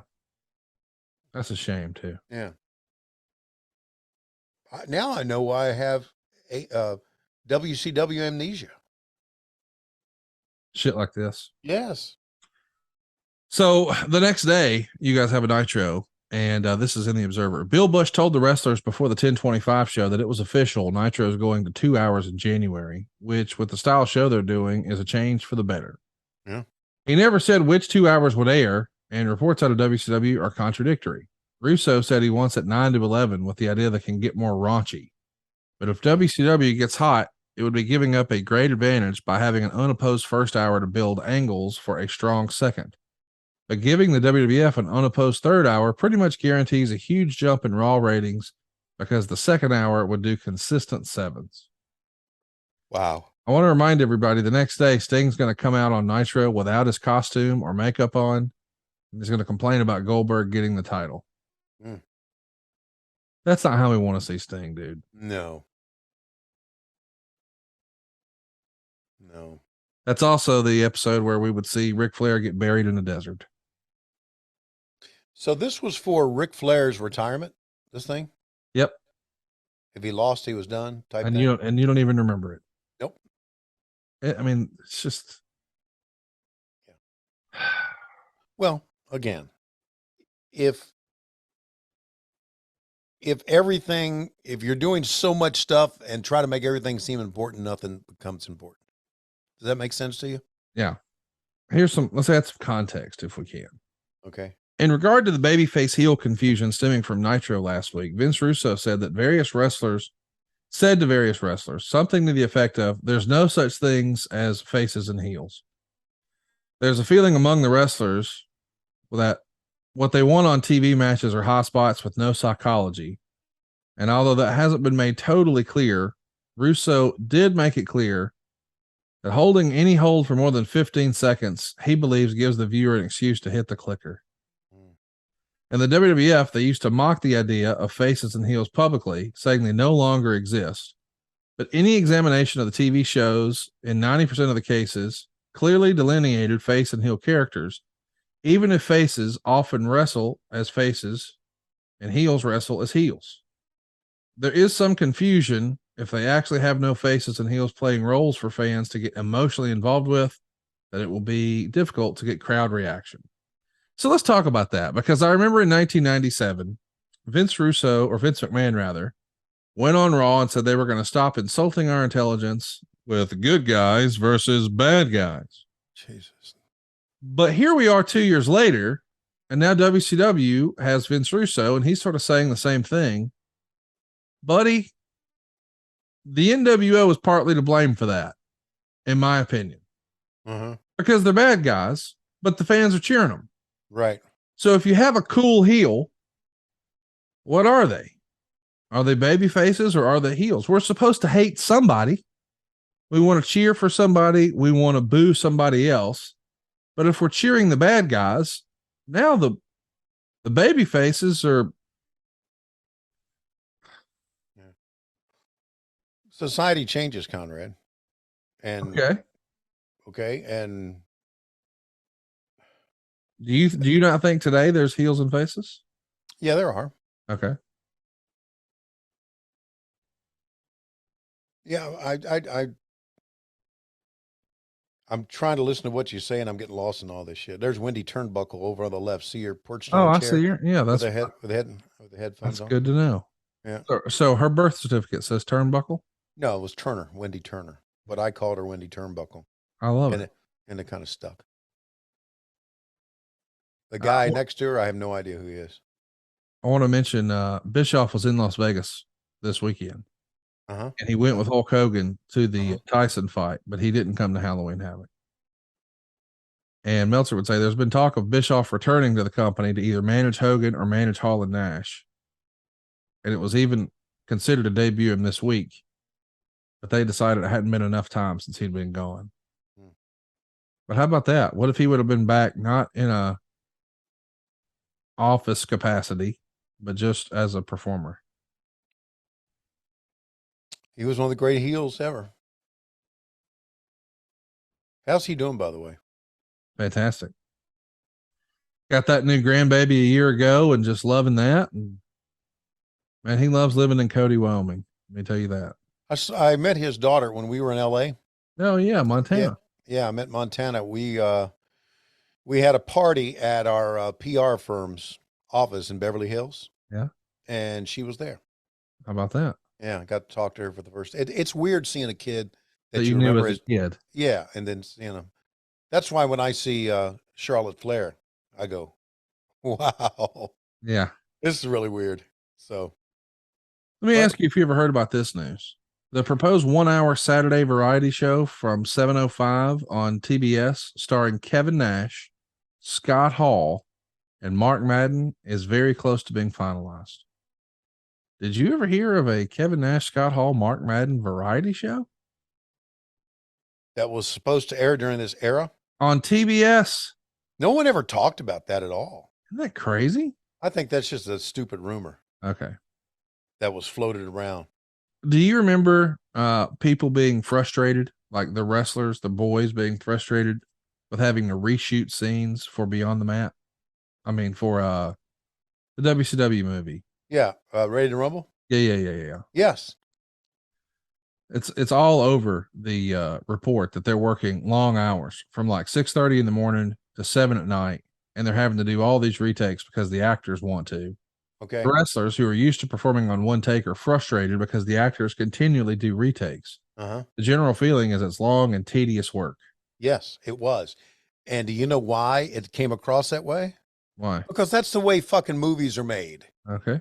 Just get it. Listen, I even had an article that I wrote in WCW magazine where I talked about how boring it was to do a fucking movie. And it was. But I got it. That's how movies are done. Right. They do takes until they get it what they think is right.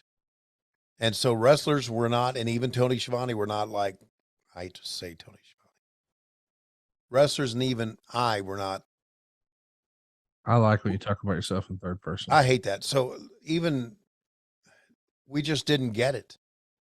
And it wasn't any bad thing to say about WCW wrestlers.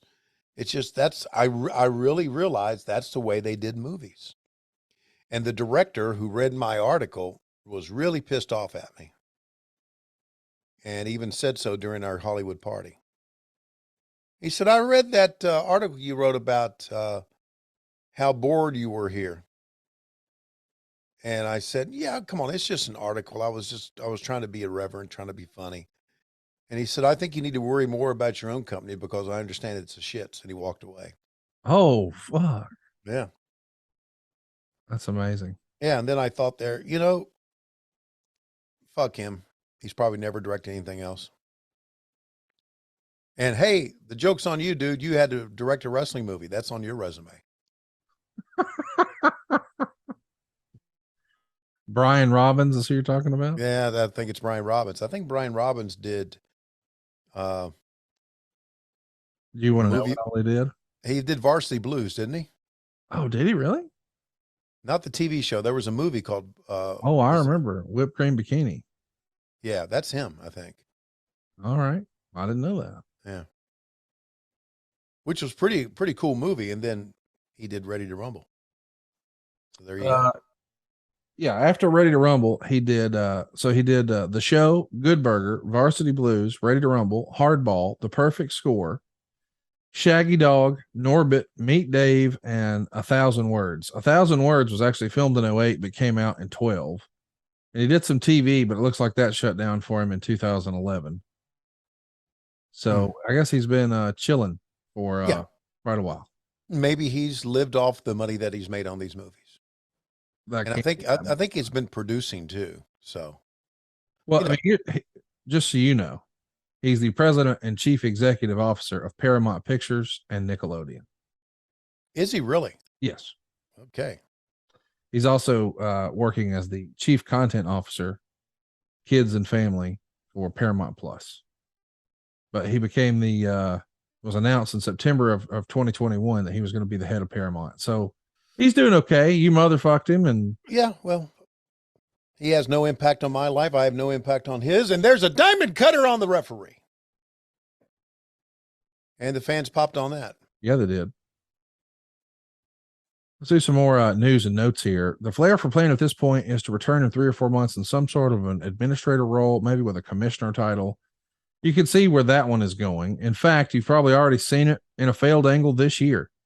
The idea would be for Flair to wrestle 3 or 4 times, limited to major pay-per-view matches. In 2000, if he's back, he'll wind up wrestling the whole lot more than that. And there's the crowbar shot. It's amazing all the people talking about Nitro gaining a full ratings point for Russo and Ferrara's first show. A 3.3 after a 2.61 is a very good gain over 1 week, and it can't be taken as anything positive that it rose again slightly the second week. But it wasn't a full point. The 2.61 for Nash's last show was by far the lowest rating for Nitro in years, but it was also a lame duck show with little effort put into it.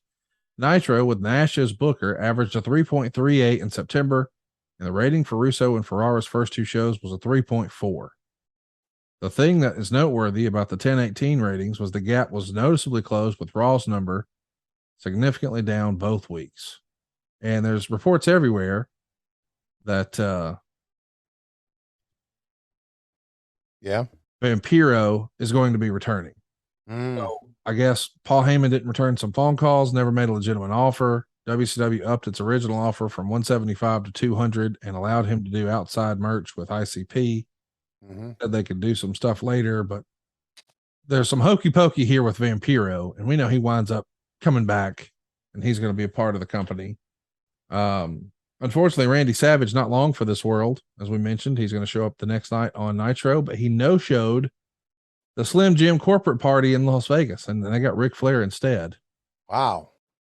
How crazy is that? Randy Savage no-showing a Slim Jim event. He's got to be pissed off with WCW here, huh? Yeah. Oh my God. He had to be. Had to be absolutely pissed off. Did you're going through a lot of things here. All from the Observer. Yeah. Did you bring up Paul Heyman's name? Yeah, because Paul Heyman was over, running ECW, and I guess he maybe had initiated conversations with Vampiro. Oh, okay. Thinking that he could get him to come to ECW, and of course ECW's struggling financially here. No surprise. They're getting too big for their britches, as we say here in the South. Yeah. Okay. I was just thinking that maybe you had inferred, and maybe I missed it, that we had talked about Heyman coming into WCW. Oh, no. Okay. I know that's not happening. Yeah, because listen, I know our catering back then, we didn't have enough food for him at all. What do you remember of Jeff Jarrett coming in here? Everybody's talking about how Jeff held up McMahon for a bunch of money at the No Mercy pay-per-view, and then he shows up here. So that's the real reason Jeff's getting big pops, is because he's fresh off WWF TV. Yes. But what do you remember the talk being backstage about Jeff perhaps holding up Vinnie Mac? Yeah, I think the talk, well, if I remember, the talk was backstage. Good for you, dude. Yeah. Good for you. We are proud of you, and welcome back. And you really did it, huh? So that was the feeling. And you really did it, huh? I love that. Yeah. So next up is the shit show train wreck that goes 3 minutes and 8 seconds with Sting and Goldberg in the main event. No referee, and after we just saw Charles Robinson take a big bump. Now you see him really concerned about his hero, Ric Flair. And there's David Flair, who we all hate very much. Yeah.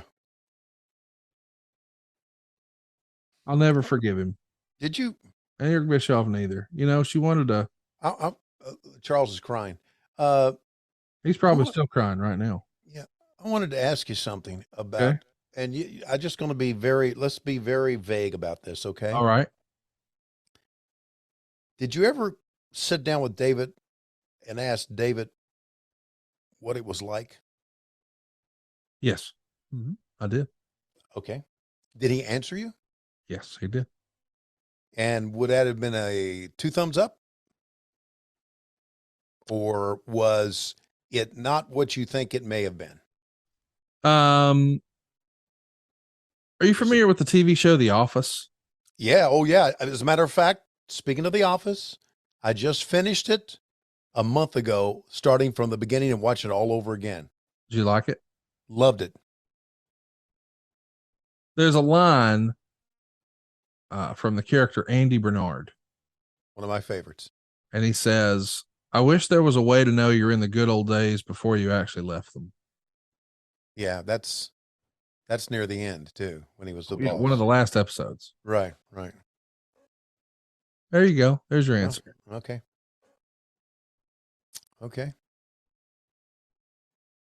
You're a big look at Corey filming the beat down here with the filthy animals. I hate him more now.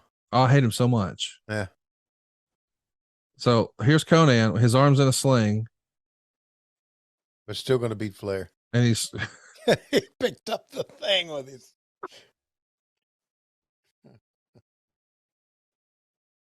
I love Conan.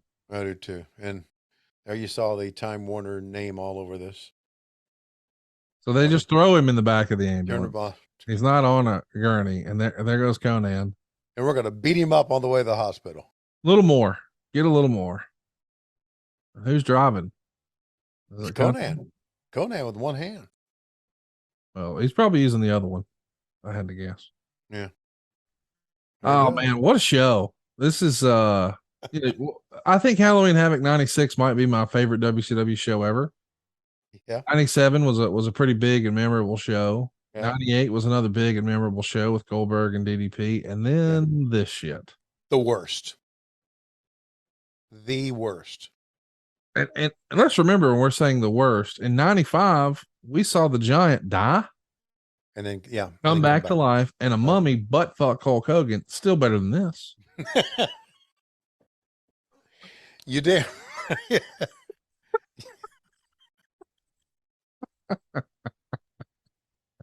That's the measuring stick right there.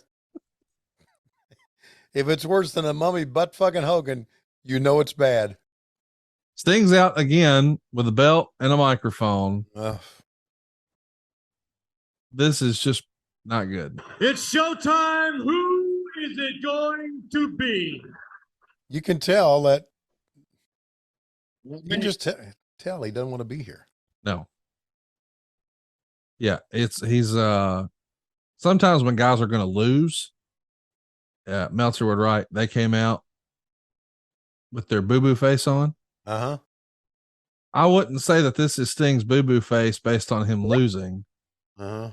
but he's definitely got a boo-boo face on. It's probably based on the way we feel about it, just the you called it rudderless, the lack of direction, the lack of organization. The show. Yes. Speaking of the show, Tony, do you want to guess what we're doing next week on this very program? What happened when? Do you want to guess? I don't want to guess, but the good news is that we are not doing this again. No, So we are not. Anything would be a step up from this. This is going to be interesting. Can't Next wait. week, we're going to watch Hell in a Cell 2014 from Dallas, Texas. Oh, We've got Seth Rollins taking on Dean Ambrose in a Hell in a Cell. whoa. We've got AJ Lee taking on Paige. We've got Rusev taking on Big Show. We've got Sheamus taking on The Miz. We got John Cena working with Randy Orton in a Hell in a Cell. We got Goldust teaming with Stardust to take on the Usos. Wow. We got Nikki Bella taking on Brie Bella. And we got 2 out of 3 falls with Dolph Ziggler and Cesaro.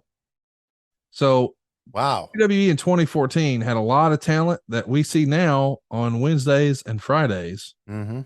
The dark match or the pre-show match was Mark Henry and Bo Dallas. So if you count the pre-show, Mark Henry, AEW, Cesaro, AEW, Stardust, not anymore, but kinda. Goldust, definitely. We got Rusev, we got Big Show, Mm-hmm. we got Paige, Mm-hmm. and we got Dean Ambrose. So on this 9-match show, Mm-hmm. there's been 8 folks run through AEW. How about that? I'm going to be honest with you. I'm really, really looking forward to this one. Yeah, that's more your speed these days, I think. Yeah. I'm looking forward to this one because of I missed it, right? I Yep. wasn't involved in it and I didn't. And what you're doing here, you are rekindling terrible memories in my brain. Oh, this ain't my fault. It's like I didn't remember that car wreck. And Yeah. then you sit down and you talk to me for 3 hours, and all of a sudden, oh, I remember it. Now you screwed up my day, Conrad. Thank you. Well, next week you'll have fun. Okay. So Goldberg's out. They just collar and elbow tie up. We got 5 minutes left in the program. This is our main event. You'd be a bad therapist. I would be. Let's just get all the bad shit out now, Mr. Shivani. I don't want to. Well, guess what? I'm going to force you to sit down and watch this for 3 hours. That's what I should have done. We should have done this like in Clockwork Orange, and I got your eyes peeled back. One of those. That would have been fun. Sit down and watch this shit, motherfucker. Or put a lab coat on and have you sit in a chair and have me lay down and do it on video that way. Hey, I know we don't talk about current stuff much, but I think you got to meet the Kingdom recently. Is that the Yes, I first did. time you met Matt Taven and Maria and the whole gang? Yes. Uh-huh. What'd you think? Well, to be honest with you, I just said hello in passing, I got you. and I haven't had a chance to really just spend much time with them. I think you're gonna like them. Okay. I was really, really busy in Toronto, probably busier than I've ever been. So I didn't have much time for anybody. Good group of folks. Can't help but pull for the whole trio there. I Well, think good. you'll like it. I'm always in favor of hiring good folks. Yeah. So I'm glad. You know, we just, you put on a TV show every week, 2 of them. Yeah. And pretty soon you run out of combinations. That's fact. Yeah. That's fact. So you need new blood too. Did the bell just ring? No, didn't. No. How about Sting hit Goldberg with a spear Pretty cool. and then turned around and kicked him in the head? Mm-hmm.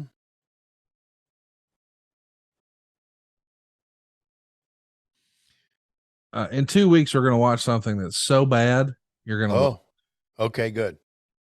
It's Degeneration X taking on the Brothers of Destruction. This is the Okay. match where Shawn Michaels comes out of retirement bald. Okay. Okay, good. And Triple H tears his pec completely off the bone. Yikes, not good. Kane's mask just falls off in the middle of the match. Oh, Lord. It's just disaster. You're gonna love it. Well, it ain't WCW, so yeah. I don't know how much you like disaster. I like disaster, but Oh, big spear. not when I'm a part of it. Big spear. And he's calling for the jackhammer. Yeah. Charles Robinson, after being distraught after Ric Flair, he's out here. Out here again. Well, tough referees take bumps. Let's see. Here we go.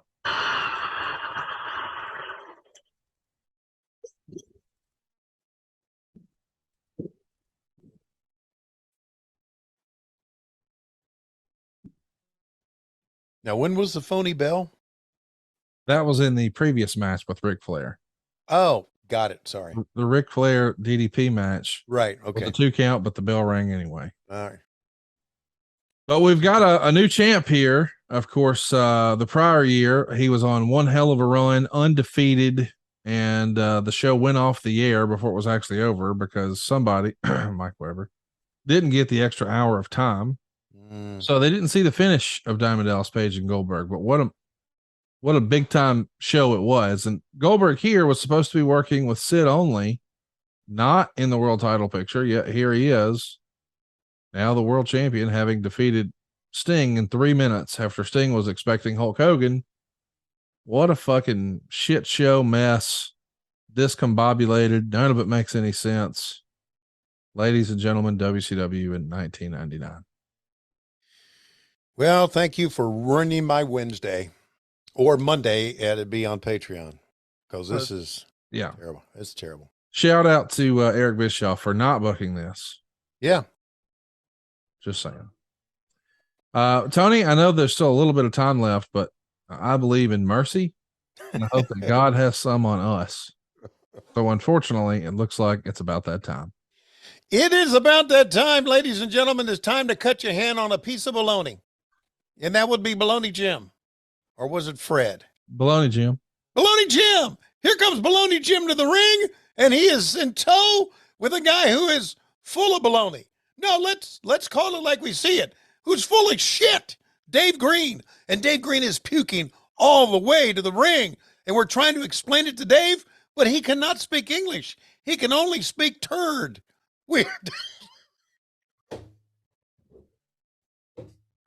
We are desperately out of time. We gotta go.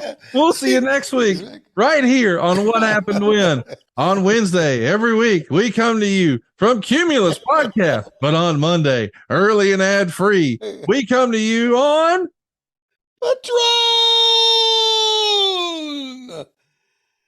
Patreon.com/WHW or adfreeshows.com. That is speaking turd.